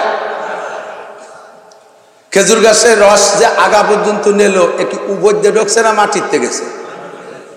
মাটিতে গেছে না? গ্যান্ডারি আখ খান আপনারা? আখ খুশি, ঠিক আছে না? ওর গোড়ার রস মিঠে না আগার রস মিঠে? ওর গোড়ার রস মিঠে। ও রস নাই কি নিচেতে না উপর দিয়ে ঢোকে? তাহলে একই রস মাটিতে খেজুর গাছে নিল, উপরে যাইয়া মিঠে হলো, আর আখেও রস পেলো মাটিতে, তার উপরে যে নুনটা হয়ে যায়, নিচে থাকলে মিঠে হয়। এই পার্থক্য কে ঘটাইছে? দুনিয়ার কোনো বিজ্ঞানী। তুমি এই জায়গা গবেষণা করলে তো হেরে যাবা, এই জায়গা গবেষণা করলে রব্বুল আলামিনকে পেয়ে যাবা। এইরকম পার্থক্য কে করে? আল্লাহ। খেজুর আখের রস আঁকড়ে ডেলি কেটে কেটে খেয়ে ফেলবো, আঁকড়ে বছরে বছরে কেটে খেয়ে ফেলবো, ওটা থাকবে না বছরের পর বছর, 1 বছরের পরে থাকলে নষ্ট হয়ে যাবে, ওটারে কেটে খেয়ে ফেলবো। ওর রস নিচের দিক দিয়ে নিচের দিক দিয়ে ভালো, যদি আগার রস ভালো হয়, আগার রস মিঠে হয়, তাহলে মানুষের নিচে একটু খাবেই না, কারণ নিচে তো শক্ত। আল্লাহ তাআলা তার নিচের মধ্যে মিঠিয়ে বেশি দিয়ে দিয়েছে, শক্ত মিঠিয়ে কষ্ট করে খাও, ইনশাআল্লাহ মিষ্টি রস পাবা। আর খেজুর আখের রস ভিতরে প্যাকেট করা থাকে, ওটাকে আমার বের করে খাওয়া লাগে নিয়ে কেটিয়ে। আর খেজুর গাছের রস উপর থেকে আলগা রস মাথা কেটে বের করলে আলগা ফুটায় ফুটায় বের হয়, ঠিক কি ঠিক না? ওই রস যদি নিচের থেকে বের করা হতো, তাহলে একটু রসে মাথা আমরা শিয়াল কুত্তে খেয়ে ফেলাই দিত। আল্লাহকে ভালো ফ্রেশ রস উপরের থেকে নামাই খাবি, তোরও জায়গা বুদ্ধি খাটানোর দরকার নেই। আল্লাহকে তুই খুঁজে পাবি কিভাবে? তুই এর মধ্যেই তো বুদ্ধি খাটাইয়ে তোর বুদ্ধিকে ফেল করবি। কথা বলুন ঠিক ঠিক না? তাফাক্কারু বি খালকিল্লাহ ওয়ালা তাতাফাক্কারু বিল্লাহ। ইলিশ মাছ গভীর পানির মাছ, ইলিশ মাছ গভীর পানির মাছ। ঘেরে ইলিশ মাছ হয় নাকি?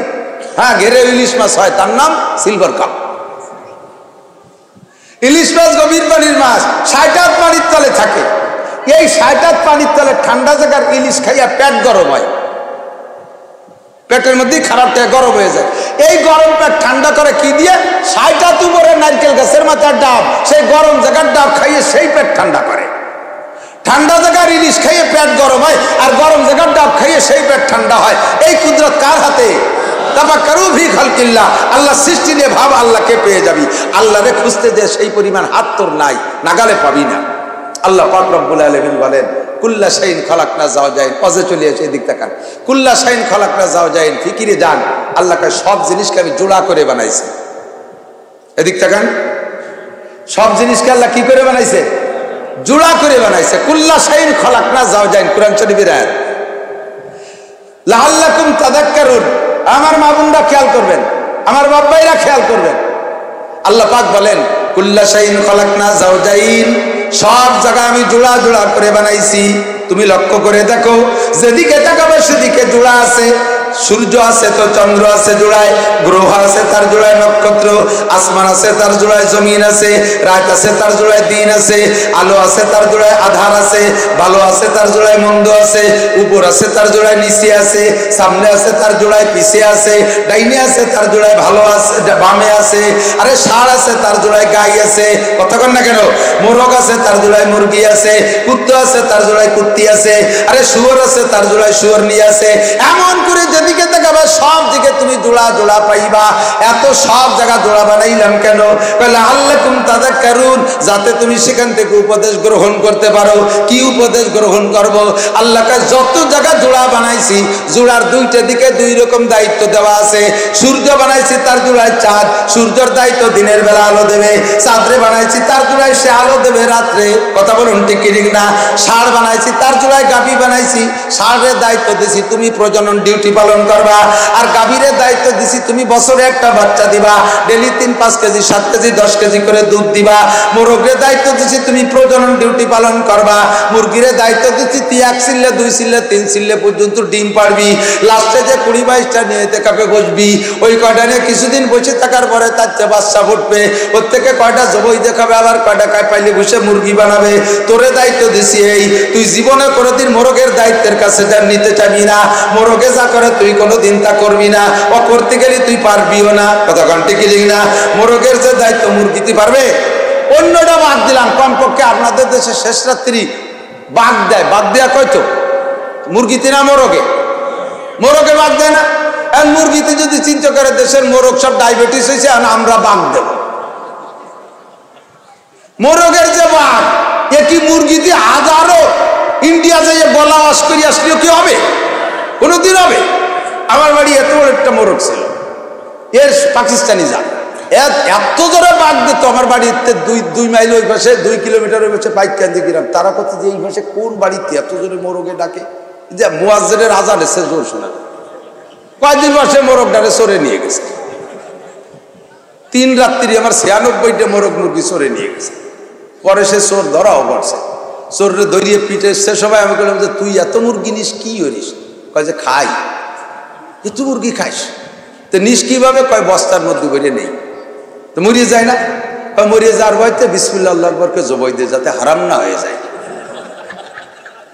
চুরি হইলে নিলে হারাম হয় না, বিসমিল্লাহ। কত বড় শয়তান! তুই এত মুরগি খাইস? কয় আমি পোল্ট্রি খাতে পারি না, তো এই জন্য দেশি মুরগি খাওয়া লাগে, তাই চুরিয়ে রে খাই।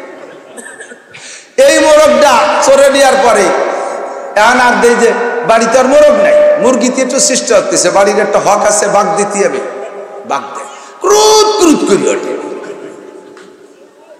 মোরগে বাঘ দেয়, সুবুহুন কুদ্দুসুন। মোরগের যে কুক কুক কুক, ওরে আরবিতে কি কয়? সুবুহুন কুদ্দুসুন। আল্লাহর 2টা নাম কয়ে সে শুকর আদায় করে যে আজান দেয়। আর মুরগিতে কুরুত কুরুত করি ওঠে।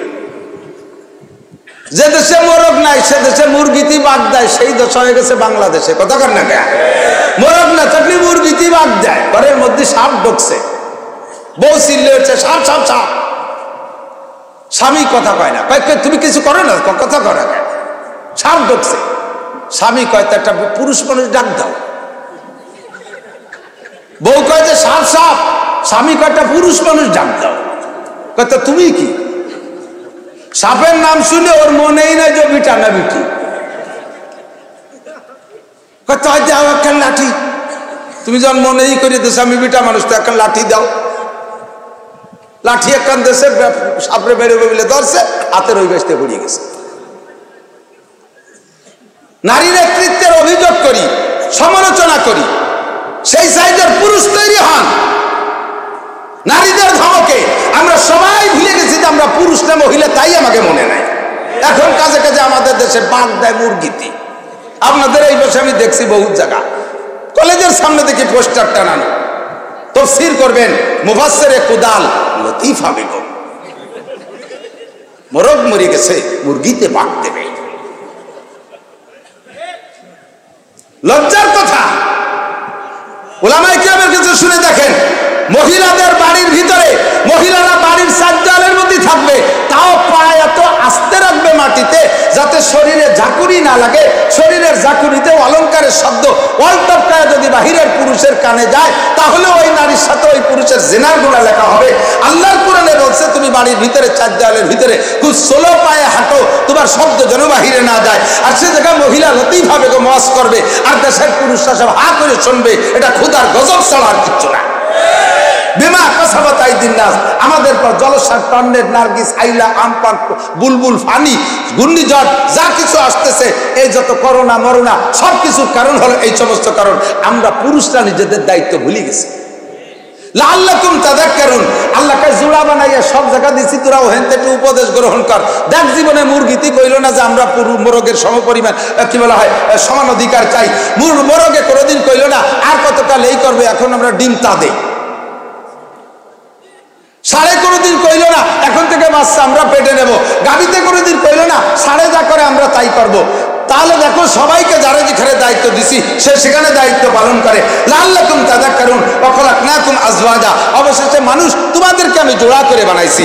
মানুষও জোড়া জোড়া, কথা বলে মানুষও জোড়া জোড়া। সর্বপ্রথম মানুষ আদম আলাইহিস সালামকে বানাইছে একা একা ভেস্তের মধ্যে রয়েছে, ভালো লাগে না। একা একা ভেস্তের মধ্যে ভালো লাগে না, মন খারাপ, হাসি খুশি নাই। জান্নাতের মধ্যে এত নিয়ামত, খুশি না। ঘুমাই গেছে জোহরের পরে, দুপুরের পরে ঘুমাইছে, আসরের আগে উঠছে, উঠে দেখে যে পাশে একটা মহিলা বসা। আল্লাহ তাআলা মিন জিলাইহিল আইসার, আদমের বাম পাজরে হাড্ডি নিয়ে হাওয়া আলাইহিস সালামকে বানাইয়া সুন্দর সাজাই গুছাইয়া শাড়ি চুরি পরাইয়া বসাইতেছে। ঘুমেতে উঠেই আল্লাহ তাআলা আধ্যাত্মিকভাবে আকর্ষণ তৈরি করে দিচ্ছে। সুন্দরী মহিলা দেখে আর কথা নাই বার্তা নাই, সেদিকে অগ্রসর হতে গেছে। জিবরিল আলাইহিস সালাম ঠেকাই দিয়েছে, এই আদম আলাইহিস সালাম থামেন, এত তাড়াতাড়ি হাত দিতে যেমনি কিটা না কিটা তা ঠিক আছে নি? আল্লাহ তাআলা রুহানি তাল্লুক নারী আর পুরুষের ভিতরে এভাবে সৃষ্টি করে দেয়। আদম আলাইহিস সালাম এর আগে তো কোনো মহিলা দেখে নাই, কতক্ষণ দেখছে? কোন মহিলার ভিতরে কি স্বাদ আছে তাকে উনি আগে অভিজ্ঞতা আছে।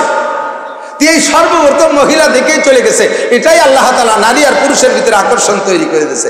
এ জায়গা থেকে বলতে হয় দোস্ত, আল্লাহ নবী বলে লা তালিজু আলাল মুগীবাত, এই যুবকরা আমার দিক তাকাও, পুরুষরা আমার দিক তাকান। লা তালিজু আলাল মুগীবাত, কখনো কোনো নারীকে নিয়ে নির্জন হবে না, কখনো কোনো নারীকে নিয়ে নির্জন হবে না। লা তালিজু আলাল মুগীবাত, একমাত্র স্ত্রী ছাড়া, একমাত্র স্ত্রী ছাড়া।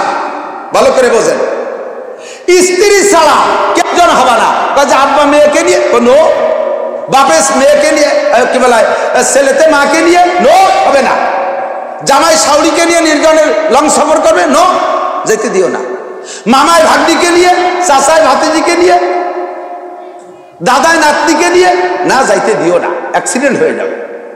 ক্বালা রাসূলুল্লাহ সাল্লাল্লাহু আলাইহি সাল্লাম লা ইয়াখলুয়ান্না রাজুলুন বিইমরাতিন ইল্লা কানা সালিসুহুমা শাইতান।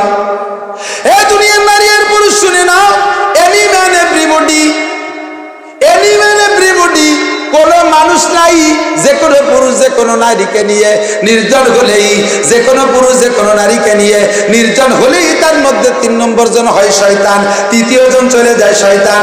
বাপে মেয়েকে নিয়ে নির্জন হলে শয়তানে যে ধোঁকা দিয়ে অ্যাক্সিডেন্ট ঘটায় দেবে, ভাইতে বোনকে নিয়ে নির্জন হলে শয়তান 3 নম্বর ধোঁকা দিয়ে অ্যাক্সিডেন্ট ঘটায় দেবে। যদি আমি বিস্তারিত বলতে পারছি না, তবে এ জাতীয় অ্যাক্সিডেন্ট 2-4টি আপনাদের কানে থাকতে পারে, সারা দুনিয়া জুড়ে চলতেছে। কথা বলুন ঠিক না? চাচাই ভাতিজিকে নিয়ে নির্জন হলে অ্যাক্সিডেন্ট হয়ে যাবে, জামাই শাউরিকে নিয়ে নির্জন হলে অ্যাক্সিডেন্ট হয়ে যাবে। যে কোনো নারী যে কোনো পুরুষকে নিয়ে নির্জন হলে আল্লাহ তাআলা নারী পুরুষের ভিতরে চুম্বক আর লোহার মতো আকর্ষণ তৈরি করে দিয়েছে, অ্যাক্সিডেন্ট হবেই হবে। আল্লাহ পাক সর্বপ্রথম আদম আলাইহিস সালামকে বানাইছে, ইয়া আইয়ুহান নাসু তাকু রাব্বাকুমুল্লাযী খলাকাকুম মিন নাফসিন ওয়াহিদা। হে দুনিয়ার মানুষ, তোমরা আর কেউকে ভয় পেও না, ইত্তাকু রাব্বাকুম, তোমাদের রবকে ভয় পাও। কোন রবকে ভয় পাবো? আল্লাযী খলাকা, আল্লাযী ইত্তাকু রাব্বাকুমুল্লাযী খলাকাকুম মিন নাফসিন ওয়াহিদা, যে আল্লাহ তাআলা সারা দুনিয়ার সমস্ত মানুষকে বানাইছে একটা মানুষ থেকে। পদ্ধতি কি? সর্বপ্রথম তার স্ত্রীকে তার থেকেই বানাইছে। এরপর ওই দুইজন থেকে অসংখ্য নারী আর পুরুষ বানাইছে। তবে সব জায়গা জোড়া আছে। আমেরিকা নারী পুরুষ আছে, জাপানেও নারী পুরুষ আছে, কতক্ষণ আছে না নাই? আরে গোপালগঞ্জেও নারী পুরুষ আছে, পাবনা নারী পুরুষ আছে, সব জায়গা নারী আর পুরুষ জোড়া বানাইছে। আল্লাহ কয়, হে জোড়া, অন্য সব জোড়ার থেকে তোমরা শিক্ষা গ্রহণ করো।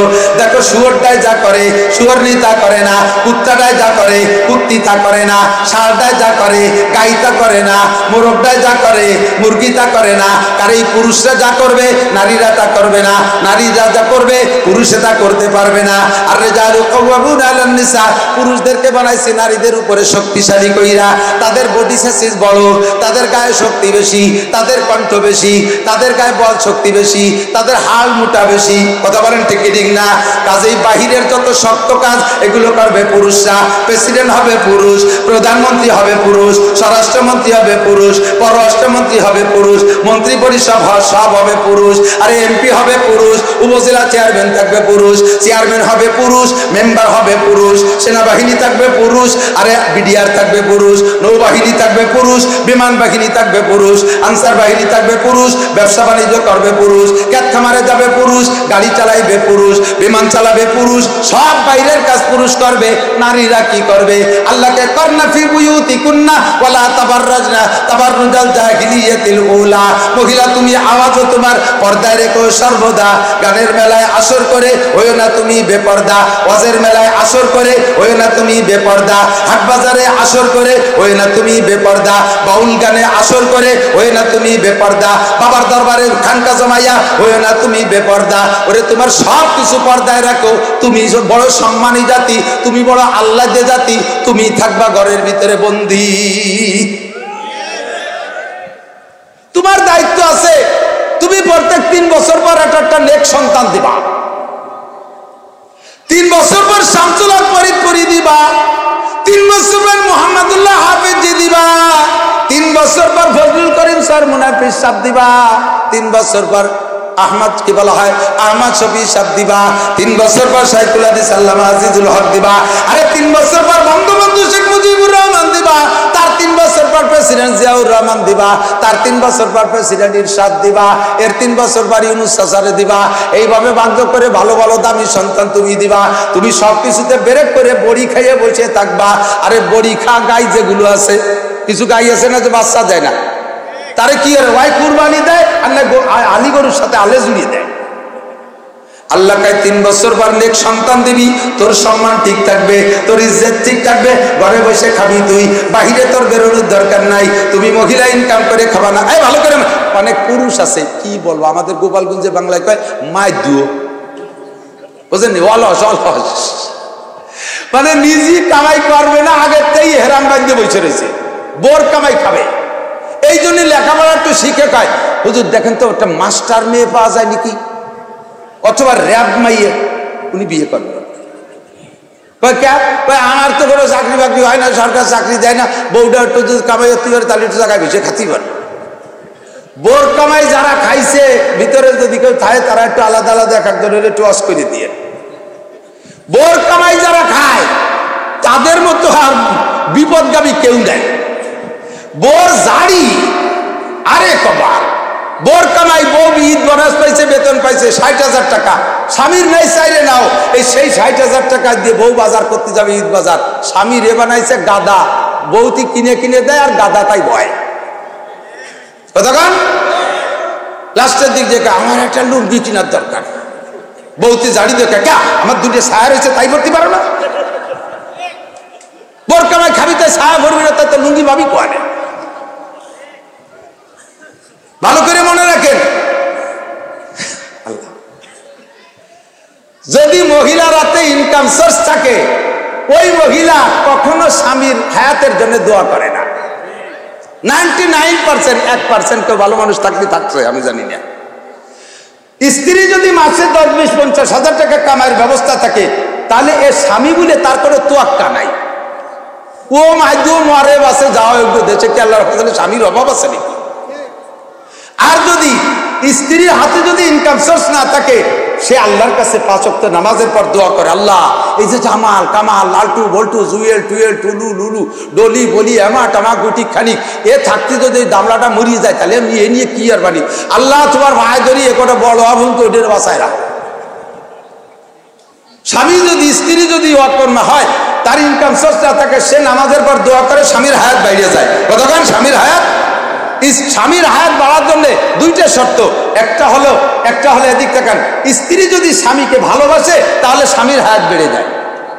আর স্ত্রী যদি স্বামীর সাথে খেসর মেসর ব্যবহার করে, খটখটে ব্যবহার করে, স্ত্রীর কারণে স্বামী যদি 24টা ঘন্টা অশান্তির মধ্যে থাকে, তখন তার হার্ট দুর্বল হয়ে যায়, হার্ট স্ট্রোক করে, ডায়াবেটিস হয়ে যায়, নানান রোগের রোগাক্রান্ত হয়ে যায়। এই হলো এক কারণ হায়াত কুমার। আরেকটা হলো স্ত্রীর হাতে যদি ইনকাম সোর্স থাকে, সে কখনো স্বামীর পক্ষে দোয়া করে না, স্বামীর জন্য দোয়া করে না, বরঞ্চ সবসময় স্বামীকে প্রেশারের ভিতরে রাখে। এতে আস্তে আস্তে তার হায়াত খাটো হয়ে যায়। আল্লাহ তাআলা নারীদেরকে কামাই করার জন্য বানাই নেই, ওদেরকে বানাইছে খরচ করার জন্য। শাড়ি কিনতে বলবে, আপনি পিঠ পোড়া খরার ভিতরে কষ্ট করে, এই যে আসার সময় দেখলাম দাওয়াপাড়া নদীতে, পদ্মা নদীতে সব নদী ভরে জেলেরা মাছ ধরতেছে, রাত্রে ভর গুণ কামাই করে মাছ ধরিয়ে নিয়ে সকালবেলা বিক্রি করে এই চাল ডাল কিনে তো বউ বাচ্চারাই খাওয়াবে। স্ত্রী শাড়ি কিনে দিতে বলবে, তা দেবে, তার সোনা পাউডার লাগবে তা দেবে, সাহেবি ব্লাউজ লাগবে তা লাগবে, জুতো স্যান্ডেল লাগবে সব দেবে, যা লাগবে সব দেবে। পরিশ্রম তো করবে পুরুষে আল্লাহ তাআলা এই দায়িত্ব দিয়ে বানাইছে। তুমি বিটি মানুষ যদি নৌকো নিয়ে নদীর মধ্যে মাছ ধরতে যাও, তা মাছে তোমার ধরে রাখলি পারা, 2 পাইয়া মাছে শেষে তীর মারে, 2 পাইয়া গাঁজা খাওয়া মাছ আছে না দেশে। কাজেই তুমি বিটি মানুষ, মহিলা মানুষ মাছ ধরতে যাবা না, তুমি ঘরে বসে তো সকালে রাতভর তোমার স্বামী ধরে আনবে, সকালে রান্না খাবা, তোমার দায়িত্ব নেই, ঠিক না? অকুল্লা সেন কলাকনা যাও যাইন। ও দোস্ত এদিক আসেন, এখন প্রত্যেকের ডিউটি আলাদা, কথা কি বোঝা গেছে? পুরুষের ডিউটি একদিক, নারীদের ডিউটি আর একদিক। পুরুষের ইবাদত একরকম, নারীদের ইবাদত আর এক রকম, পার্থক্য আছে, ফার ডিফারেন্স আছে। এদিক দেখেন, পুরুষরা রমজানে রোজা রাখেন না? রমজানে কি আপনাদের যে ধরনের শরীর খারাপের জন্য মহিলাদের রোজা ছুটে যায়, পুরুষকে কি তা কোনোদিন হবে? ইনশাআল্লাহ হবে না। তাহলে পুরুষরা জীবন ভরে 30 রোজা ইচ্ছা করলে সুস্থ থাকলে পূরণ করতে পারে। মহিলারা সাবালেগ হওয়ার পর থেকে 55 বছর বয়স পর্যন্ত তাদের প্রত্যেক মাসে শরীর সুস্থ থাকলে মাসিক হয়। 55 বছর বয়সের পরে বেশিরভাগ মহিলাদের মাসিক বন্ধ হয়ে যায়। এই 55 বছর বয়স পর্যন্ত কোন মহিলা যাদের নিয়মতান্ত্রিক ভাবে মাসিক হয়, তারা রমজানের রোজা 30টা পুরোতে পারবে না, ঠিক না? তাহলে পুরুষের রোজা একরকম হয়ে গেল, নারীদের রোজা আর এক রকম হয়ে গেল, ঠিক কি ঠিক না? পর্দা পুরুষেরও ফরজ, নারীদেরও ফরজ। পর্দা বোঝে নাই? পর্দা কি খালি মহিলাকে? কথাকার মহিলাকে? বরঞ্চ পর্দার হুকুম আল্লাহ তাআলা পুরুষদের দিয়েছে আগে ওই আয়াতের ভিতরে, কুল্লিল মুমিনিনা ইয়াগুদ্দু মিন আবসারিহিম। হে নবী, উম্মতের পুরুষদেরকে বলে দাও, পরনারী আসা চোখের সামনে আসার সাথে সাথে চক্ষু নিচু করে ফেলে। এরপরে কয় ওয়াকুল্লিল মুমিনাত ইয়াগুদ্দুনা মিন আবসারিহিন্না। এরপরে নারীদেরকে বলে দাও তারাও যেন পর পুরুষকে দেখে না। ও দোস্ত, এই জায়গা দেখা দেখির প্রশ্নে আমরা পুরুষরা যে নারীকে দেখবো না, নারীরাও কিন্তু আমাদেরকে দেখবে না, বোঝেন নাই কথা? তো আমরা পুরুষরা নারীরে দেখবো না বিদায় তারা আমাদের থেকে পর্দা করে সারাটা শরীর বোরকায় ঘিরে ফেলছে। বাস শুকরিয়া, আমাদেরকে তারা বাঁচার ব্যবস্থা করছে, বেপর্দা থেকে বাঁচাইছে। কিন্তু ওই মহিলাই চোখে একটু খোলা রেখে দুনিয়ার পুরুষকে দেখতেছে। আমি যেমন মহিলার কোনো কিছু দেখতে পারবো না, মহিলাও পুরুষের কিছু দেখতে পারবে না। অথচ আমরা মহিলাদেরকে দেখতে পাচ্ছি না, উন্ডা বোরকা পরে ঘিরে রাখছে। আর উন্ডা আবার বেড়ার ভাগ্যে দেয় যে কোন হুজুর আসলো, সেই হুজুর একটু দেই। কতক্ষণ না কেন এই জব দেন সুন্দর করে। অনেক অনেক অনেক প্রশ্নের জবাব আপনি এখান থেকে মনে রাখবেন, অনেক প্রশ্নের জবাব মনে রাখবেন। মহিলাকে, অপর মহিলাকে সরাসরি দেখাও হারাম, তার ছবি দেখাও, কথা কয় না, তার ছবি দেখাও, তার ছায়া দেখাও হারাম, ঠিক না? তাকে ইউটিউবের ভিতরে দেখাও হারাম, করবেন না? আরেকবার কোন, আরেকবার হারাম না? তাহলে এই জায়গা যদি আমি ওয়াজ করি, মশলা মনে আছে, আমি যেমন মহিলাকে দেখতে পারবো না, তার ছবি, তার ফেস, তার ছায়া, কোনো কিছু দেখতে পারবো না, সেম মহিলা আর একজন পুরুষকে ওইরকম দেখা হারাম, বুঝেন নাই? তাহলে যদি এই হারাম হয় দেখা দেখি, আমাদের বক্তারা ইদানিংকালে অনুমতি দিয়ে দিয়েছে প্রজেক্টরের মাধ্যমে মহিলারা যে জায়গা বসছে সেই জায়গা বড় একটা পর্দা টানায় দিয়া এই জায়গার মাঠে যারা আছে ঘুরে তাকেও দেখাই দিচ্ছে, মহিলারা দেখতেছে আর বক্তারে তো দেখতেছেই। কথা কন, দেখতেছে না? এমন পাই যে তো ওয়াজ শুনতে গেলে একটু দেখলেও অসুবিধা কি? তো যদি দেখলেও অসুবিধা না হয় তাহলে এই জায়গাটা পর্দা দেন আর ওই জায়গাটা মেশিন দেন, ওই জায়গা কোন কোন মহিলা আছে তাকে ছবি আমরা দেখি। কথা কয় না? এ কথা কি অনুমতি দেবে? আপনারাও কি দেবেন? তাহলে প্রজেক্টরের মাধ্যমে মহিলাদের ছবি যদি আমাদের দেখা না যায় তাহলে ওই মহিলা আমার ছবি কেন দেখবে? ঠিক কিনা? পর্দা শরীয়তের সমান, তবে পার্থক্য কি? পুরুষরা পর্দা করতে বোরকা পরবে না, মহিলারা পর্দা করতে বোরকা পরবে। কথা কোন ঠিক না? পার্থক্য আছে না নাই? একই পর্দা দুই জাতির জন্য দুই রকম হয়ে গেছে। নামাজের ক্ষেত্রে এরকম পার্থক্য, পুরুষদের নামাজ একরকম, নারীদের নামাজ একরকম। পুরুষরা সানা বানবে কোন জায়গায়? তাহতা সুররা, নাভির নিচে। বলেন কোন জায়গা? কোন জায়গা? নাভির নিচে। মহিলারা সানা বাঁধবে কোন জায়গা? বুকের উপরে। পুরুষরা দাঁড়াবে কিভাবে? পায়ের মাঝখানে সর্বনিম্ন 4 আঙ্গুল আর সর্বোচ্চ 1 বিঘে ফাঁকা রাখবে, এভাবে দাঁড়াবে, বেশি ফাঁকা করবে না। কারণ 1 বিঘেতের অনুমতি, রান মোটা হইলে নিচে অত চাপানো যায় না, রানে ঠেয়ে যায়, এই জন্যই 1 বিঘের দেশে অনুমতি। আর আমাদের মতো শুকনো যারা, তারা 4 আঙ্গুল ফাঁকা করে দাঁড়াতে পারি। আর মহিলারা একেবারে পা দুটো মিশেই দাঁড়াবে। মহিলারা সানা বাঁধবে বুকের উপরে, পুরুষে কানে উলা দেবে, একেবারে হাত উঁচু করে কানে লতিতে হাত মিশেবে। মহিলারা গার সাথে মিশিয়ে এই সিনা পর্যন্ত নেবে হাত, বেশ কম। কেন?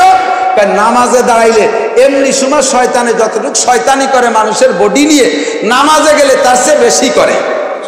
এই জন্যে যার যে জায়গা সমস্যা সে সেই জায়গায় সেভ করে দাঁড়াবে। মহিলাদের নামাজে দাঁড়ানোর সাথে সাথে তাদের স্তন নিয়ে, তাদের সরঙ্গা নিয়ে শয়তানি করে। এই জন্য মহিলারা পাটা মিশেই দাঁড়াবে আর তারা ছানা বানবে বুকে, যাদের স্তনটা চাপা দিয়ে রাখে, শয়তানের স্তন দিয়ে খেলা করতে না পারে।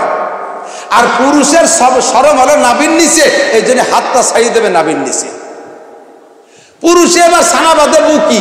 কে তোমার বুই কি আছে যে তুমি আজ ঠেয়াতে গেছো সে জায়গা?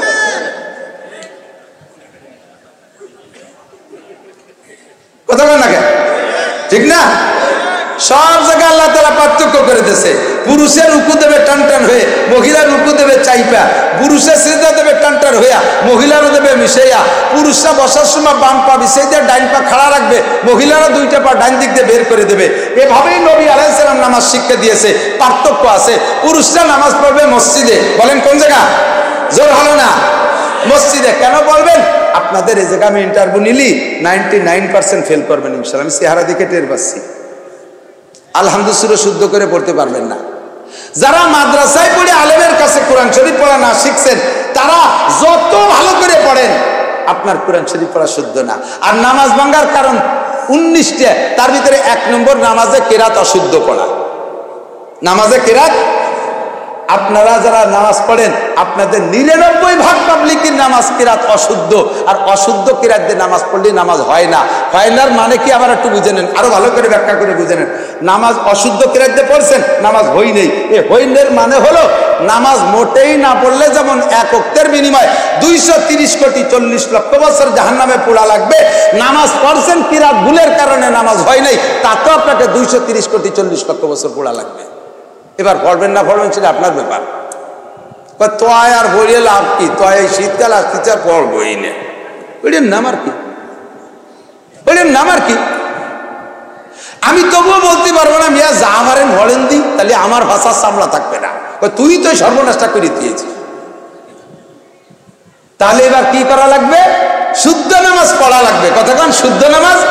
এর জন্য এই বুড়ো বুড়ো, এই স্কুল কলেজ স্টুডেন্ট যুবকরা, সাধারণ পাবলিক খেত খাবার করে খান। আমার বুড়ো বাবারা আর সময় নষ্ট করেন না। কাল সকালবেলা না দিয়ে কায়দা কেনেন, এখনই প্রতিজ্ঞা করেন আমি শুদ্ধ করে কোরআন শরীফ পড়া শিখবই। এর জন্য আমি কায়দা কিনে আগামীকাল মাদ্রাসায় ভর্তি হব, আমার মসজিদের ইমাম সাহেবের কাছে যত কষ্ট হোক মরার আগে শুদ্ধ করে কোরআন শরীফ পড়া শিখবো। এই প্রতিজ্ঞাটা যদি এই জায়গা বসে করেন আর রাতারাত আপনি মরে যান, তাহলে বিগত জীবনের সমস্ত ভুল নামাজকে আল্লাহ শুদ্ধ করে আমলনামায় লিখে দেবে। তবে আল্লাহরে ধোঁকা দিলি হবে না। এখন নিয়ে করছেন বাড়ি না রোজার পরে শুরু ওর বাড়ি। আল্লাহকে কত বড় বাটপার, আন্তর্জাতিক খ্যাতি সম্পন্ন বাটপার। ও মাঠের তে নিয়ত করে আইছে, আরে মিয়া রমজান পর্যন্ত বাঁচবো, কোনো গ্যারান্টি আছে? কতক্ষণ আছে? মাত্র কয়দিনের ভিতরে ছাত্র অভ্যুত্থান আন্দোলনে কত মানুষ মরলো, পুলিশ দিয়ে পাবলিক দিয়ে কত মানুষ মরলো, তার একটাও কি মরার নিয়ত করে হয়েছে গেছিল নাকি? বাড়ি ফিরে আসে নাই। আবার আপনাদের সামনে থেকে সুস্থ যুবক হেঁটে গেল, একটু পরে মাইকিং বেরোছে, শোক সংবাদ, শোক সংবাদ, অমকের ছেলে জামাল উদ্দিন 22 বছর বয়স হঠাৎ করে স্ট্রোক করে মারা গেছে। কাজে আমার হায়াতের কোনো গ্যারান্টি নাই, আমার আবুন্ডা সকলে প্রস্তুতি নেই। আমরা শুদ্ধ করে কিরাত পড়ে নামাজ শুদ্ধ করে দেব। এবার আমরা পুরুষের জন্য একটা সুযোগ আছে, এদিক তাকান।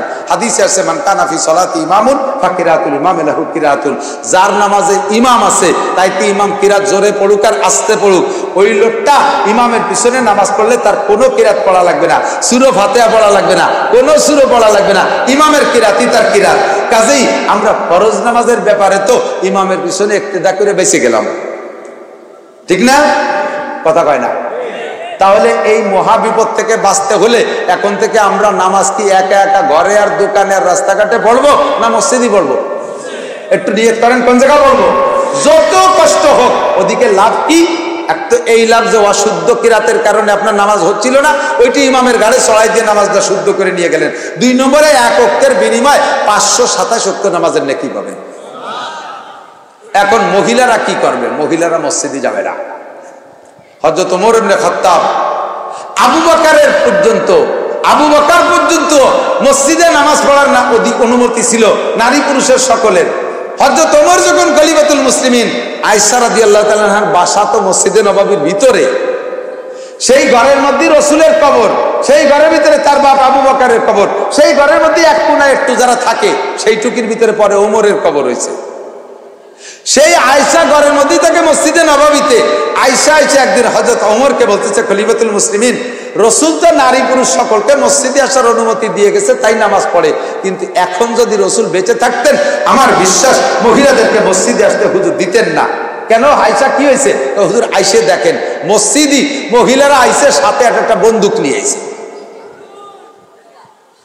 পুলা বানাটা নিয়ে এসে ছাড়িয়ে দিছে মসজিদের মধ্যে পেশাব পায়খানা করিয়ে কাইন্দিয়ে কাটিয়ে হেড়ে পেড়ে নইছে। মা আত্মাতি বসছে আর বাচ্চা যে বগলে তার যে দুধ খাওয়া শুরু করে দিয়েছে। কি একটা হজবরাল! এই যদি রসুল দেখতে নামাজ পড়তে আসতে নিষেধ করে দিত। হযরত ওমর কয়, আইসা আমি তো খুঁজতেছি, তুমি কবে এই কও। ওমর তো এই মোটে সহ্য করতে পারে না, সাথে সাথে মসজিদে নববীতে দাঁড়িয়ে ভাষণ দিয়ে দিলেন, আজকের থেকে নিয়া 2টে মসজিদ বাদে মসজিদ হাজা, এই মসজিদ মসজিদে নববী আর মসজিদে হারাম, এই 2টে মসজিদে যেহেতু বিশ্ব প্রান্ত থেকে বিভিন্ন প্রান্ত থেকে হাজি মহিলারা আসবে, তারা কোথায় নামাজ পড়বে? ওদের জন্য শুধু 2 মসজিদে নামাজের অনুমতি থাকলো, আর পৃথিবীর কোনো মসজিদে মহিলারা নামাজ পড়তে পারবে না। মহিলারা ঘরে নামাজ পড়বে। মহিলারা মসজিদে নামাজ পড়লে যে নেকি হয় তার চাইতে ঘরে নামাজ পড়লে 5 গুণ বেশি নেকি হয়। মসজিদে যাবে না। তাহলে মহিলারা এবার অশুদ্ধ কিরাতে নামাজ পড়লে তো মহিলাকেও নামাজ হয় না, অশুদ্ধ কিরাতে নামাজ পড়লে মহিলাকে, আর মহিলাকে কোরআন শরীফ পড়ে যে কি সুন্দর।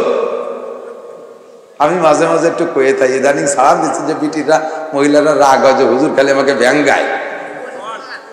আমি নিজেই পড়াইছি মরতে পাইছি, কয় আয়ুযু বিল্লাহি মিনাশ শাইতানির রাজিম বিসমিল্লাহির রহমানির রহিম ইয়াসিনাল কুরআনিল হাকিম। যা মনে চায়।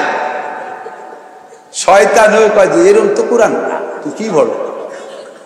ফেরেশতা তো রাগ হয়, শয়তানও লজ্জায় সরে চলে যায়। আর ওই কোরআন শরীফদের নামাজ পড়েন, কিচ্ছু হয় না। চাচি যান, কপাল যাকে পড়ছে আগে পান নাই, তাকে কপাল পুড়িয়েই গেছে। এখন আমাদের কপাল জোরছে। আল্লাহর রহমতে গ্রামে গ্রামে এলাকায় মহিলা মাদ্রাসা হয়েছে। এদিকে হয়েছে নাকি? মহিলা মাদ্রাসা। আর মহিলাদের ব্রেন খুব শার্প। মহিলারা তো ওই ক্রিকেট ফুটবল ফুটো মুটো এই বাড়ি বাড়ি ওই দান্দা নাই, ওরা মাদ্রাসায় থাকে তো পড়েই পড়ে, মোবাইল তো বন্ধ। আল্লাহর রহমতে 1 বছর 1.5 বছর 2 বছরে তারা শুদ্ধ করে কোরআন শরীফ পড়া শিখে হাফেজও হয়ে যাচ্ছে, অল্প দিনে হাফেজ হয়ে যায়। ছোট্ট ছোট মেয়েদের জবান এত সুন্দর তিলাওয়াত করে, শুদ্ধ তিলাওয়াত ইদানিং মহিলা মাদ্রাসায়। এই জন্যে আপনারা এলাকায় এলাকায় মহিলা মাদ্রাসা করি, যেই মহিলা মাদ্রাসা আল্লাহর রহমতে আদর্শ শিক্ষা হয়, কোরআন শুদ্ধ করে শিক্ষা হয়। এই জন্য মেয়েলি যত জরুরি মাসালা আছে সেগুলো সেখান থেকে শিখতে পারবে, পয় পরিষ্কারের মাসালা শিখতে পারবে, পবিত্রতার মাসালা শিখতে পারবে, নামাজটা শুদ্ধ করে শিখতে পারবে। তাদেরটা তাদের শিখতে হবে, আমাদেরটা আমাদের শিখতে হবে। কথা বলেন ঠিক ঠিক না?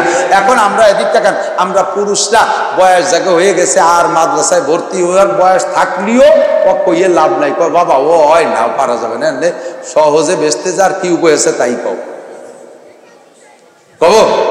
সহজে বেচতে যার উপায়, সহজে বেচতে যার উপায় হলো দাওয়াত ও তবলিগ নামে একটা কাজ আছে। তবলিগ চেনেন? তবলিগের বিপক্ষে কেউ আছেন নাকি? একটু হাত দেখাইলে বুঝবো যে বিপক্ষে আছে নাকি। তবলিগ ভালো লাগে কার কার? জানা না যা লাগবে না। তবলিগের কাজটা পছন্দ হয়, সত্যি মন থেকে বলেন হয়? আমার হয়, সারা বাংলাদেশের আলেমদের হয়, পৃথিবীর সমস্ত আলেমের তবলিগ পছন্দ। আপনাদের হয়? কেন হয়? তবলিগওয়ালারা চায়ও না, খায়ও না, পয়সা করি কিচ্ছু চায় না। আমরা বক্তারা এত ফাঁকা ফাঁকা কথা কই, টাকা কম দিলি আগামীবার আবার ডায়েরির কলেরা হবে। এবার টাকা কম দেবেন, খাবার দাবার কম দেবেন, যত্ন কম করবেন, আগামীবার ফোন করবে, হুজুর 16ই ডিসেম্বর তারিখটা দেওয়া যায়, ডায়েরির কি হালাত? আর ডায়েরির কলেরা হয়েছে। তার মানে এবার টাকা কম দিয়েছেন। তোমাদেরও জায়গা গেছিলাম, এই যে আমার নাম, আমি গোপালগঞ্জে এত কষ্ট হয়ে গেলাম, গোপালীকে এবার হারার বছর। তার বিপক্ষে যারা, মাদ্রাসার বিপক্ষে যারা, তারা একটু হাত উঠান তো। মাদ্রাসার বিপক্ষে কারা? মহব্বতের সাথে রাত দেখান তো। আমি একা না, আমি তো মাদ্রাসার লোক। বিপক্ষের ওই লোকটা, যে লোকটা দুয়ার আগে চলে যাবে, বুঝবে তো ওই লোকটা বিপক্ষে। ডাইকে দেখাবো যে ওই যে ইসরায়েলি লোক একটা যায়, ইসরায়েলের নেতানিয়াহুর পক্ষে কেউ আছেন নাকি? আজকে যদি ইসরায়েল ফিলিস্তিন যুদ্ধের জন্য যাইতে আমাদের রাস্তা খুলে দেয়, ভিসা করে দেয়, যাইতে রেডি? সত্যি? কারা কারা? একটা তাকবীর হবে জোরসে বক্সিনের সাথে। এই আঙ্গুলের ফাঁকা থাকলে আর দুর্বল, বক্সিং করলে টাইট হয়। নারায়ে তাকবীর! বিশ্বের মুসলিম এক তো আছে, সব মুসলমান তো এক হয়ে শুয়ে থাকলে কাজ হবে নাকি? এক হয়ে কি করতে হবে তাই করতে হবে, এক হও, জিহাদ করো। বিশ্বের মুসলিম ঝাঁকি ঝাঁকি ঝাঁকি, বিশ্বের মুসলিম, বিশ্বের মুসলিম, ইহুদিদের দালালরা, জুবাইরের চালারা, নেতানিয়াহুর দুই গালে, নেতানিয়াহুর রক্ত কুকুরের খাদ্য, নেতানিয়াহুর রক্ত, নেতানিয়াহুর চামড়া। আরে আমরা নিতে যাবো কা? কুত্তই কামড়া। নেতানিয়াহুর চামড়া, নেতানিয়াহুর চামড়া।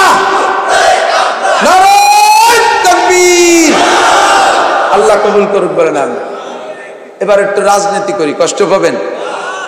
জীবন ভরে স্বাধীনের পরেতে দেখতেছি, এদিক স্বাধীনের পরেতে দেখতেছি হুজুরকে কোন দল ক্ষমতায় যেতে পারে নাই। ওই বিএনপির সাথে জুটিয়ে মুটিয়ে গেছিল, তা ভালো একটা জুট করতে পারেনি। তো কুরআনী শাসন, হাদিসের শাসন যদি এদেশে বাস্তবায়ন হয়, আপনারা খুশি না বেজার? সত্যি মন থেকে? ঠিক আছে না? দেখলাম তো 55 বছর সবাই করলো, কারা কারা করলো আমি নাম করছি না।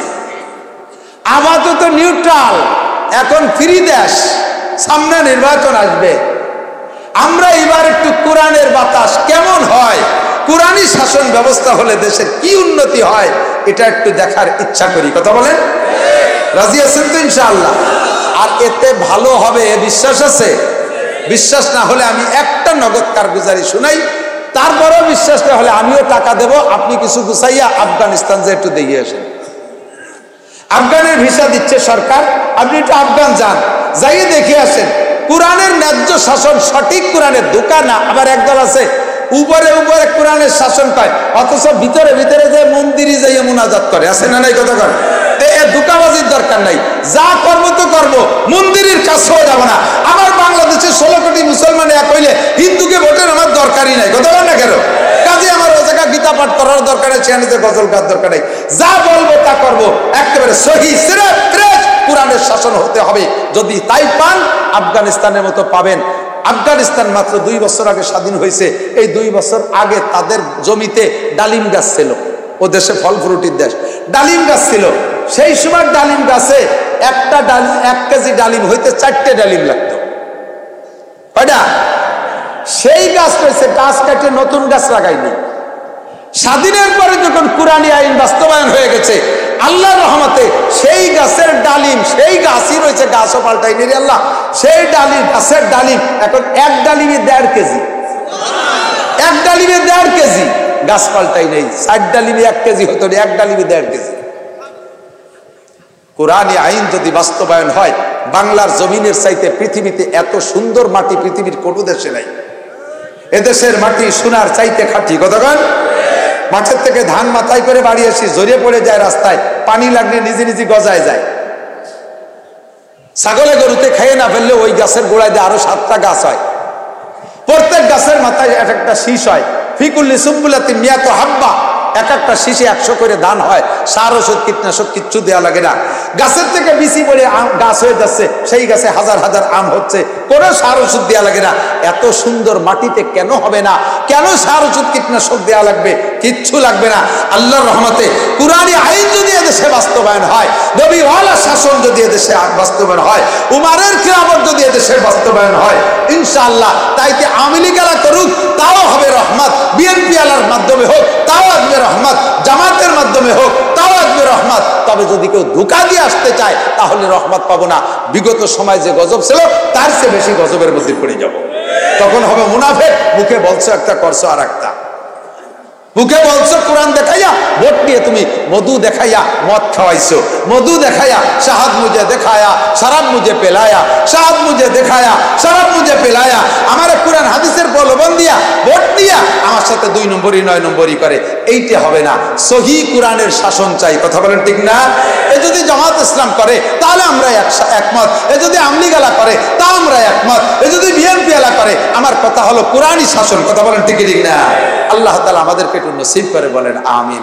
মাদ্রাসার বিপক্ষে তো কেউ নেই, দিয়েছেন খুব, এত দান করা আমি খুব একটা দেখি না। আজকের মাঠের উপরে আল্লাহ খাসভাবে খুশি হয়ে গেছে, বলেন আলহামদুলিল্লাহ। তা আপনাদের ওই বিল্ডিং এর জন্য যা লাগবে দেবেন তো ইনশাআল্লাহ? দেবেন তো ইনশাআল্লাহ? আমি সুদূর গোপালগঞ্জ থেকে আসছি, যদি আপনারা রাজনৈতিকভাবে আমাকে পরে একটু রাগিয়ে থাকেন তবে আমি অনুরোধ করি, আমরা কোন দলের এইভাবে দলাদলি ভাগাভাগির দরকার নাই। আমি অত দূরিত্বে আইছি, আপনাকে পাবনায় তো আমি মেহমান, পাবনায় মেহমান না, আমার সাথে আরো 3-4 জন হুজুর আছে।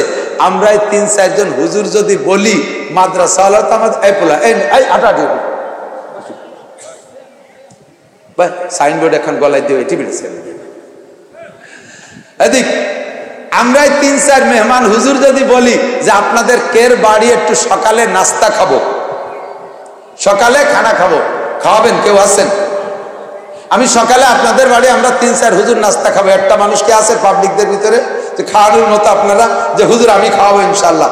খাবো না তো তা ভালোই জানেন, কারণ সব বাড়িতে খাওয়া সম্ভব না। মোহাব্বতের সাথে একটু হাত দেখালি বসবো যে দেশে আসলে ভাতে মারা যাবো না, খালি হুজুররাই খায় না, পাবলিকও খাওয়ায়। আছেন কোন আল্লাহর বান্দা আমাদের মেহমানদারি করার মতো? মাশাআল্লাহ, জাযাকুল্লাহ। অন্তর থেকে বলছেন যদি সত্যি যাই বসি খাবেন তো ইনশাআল্লাহ। আমরা 4-5 হুজুর গেলি, যাই খাওয়ান, পোল্ট্রি পাঙ্গাস যাই খাওয়ান না কেন, রুটি মুটি, তারপরও 1,500-2,000 টাকার কম উঠবে না, ঠিক না? তা আমি কিন্তু ধনী হুজুর, আমার পর যাকাত ফরজ, হজ ফরজ, কুরবানি ওয়াজিব, বড় গরু কুরবানি দেওয়া ওয়াজিব, ছাগল মাগল একটা দিলেও না হয় না আমার দ্বারা। তো আমি ধনী হুজুর, আমার মতো বড় লোক হুজুরে খাওয়াইয়া যে নেকি হবে, মাদ্রাসার গরিব এতিমদেরকে খাওয়াইলে তার চেয়ে কোটি কোটি গুণ বেশি নেকি হবে, ঠিক না? তো যে কয়জন আপনারা হাত জাগাইছেন বা না জাগাইছেন আমাদের মেহমানদারি করার জন্য, ভালো করে জানেন যে আমরা সকালবেলা আপনাদের বাড়ি মেহমানদারি নিতে যাব না। তো উলামায়ে কিরামকে মেহমানদারি করার নিয়তে, আল্লাহ রসুলের একটা এতিম মেহমানকে মাদ্রাসায় মেহমানদারি করার নিয়তে, মুহাব্বতের সাথে প্রত্যেক বস্তা করে চাউল এই মাদ্রাসায় দেবেন, যেটা আমরা নবীদের সাহাবায়ে কিরামদেরকে মেহমানদারি নিয়েতে দিচ্ছি, মুহাজির সাহাবাদের মেহমানদারি নিয়েতে দিচ্ছি, নবী আলাইহিস সালামের খাস মেহমানকে মেহমানদারি নিয়েতে দিচ্ছি, একটা এতিম বাচ্চা আল্লাহর কোরআন শিখতেছে তাকে মেহমানদারি নিয়েতে দিচ্ছি। এই মহাব্বতে এক বস্তা করে চাউল, 25 কেজির এক বস্তা চাউল মহাব্বতের সাথে দেবেন। অনেকে দেশেন, আবার আমি যেহেতু বলে ফেলাইছি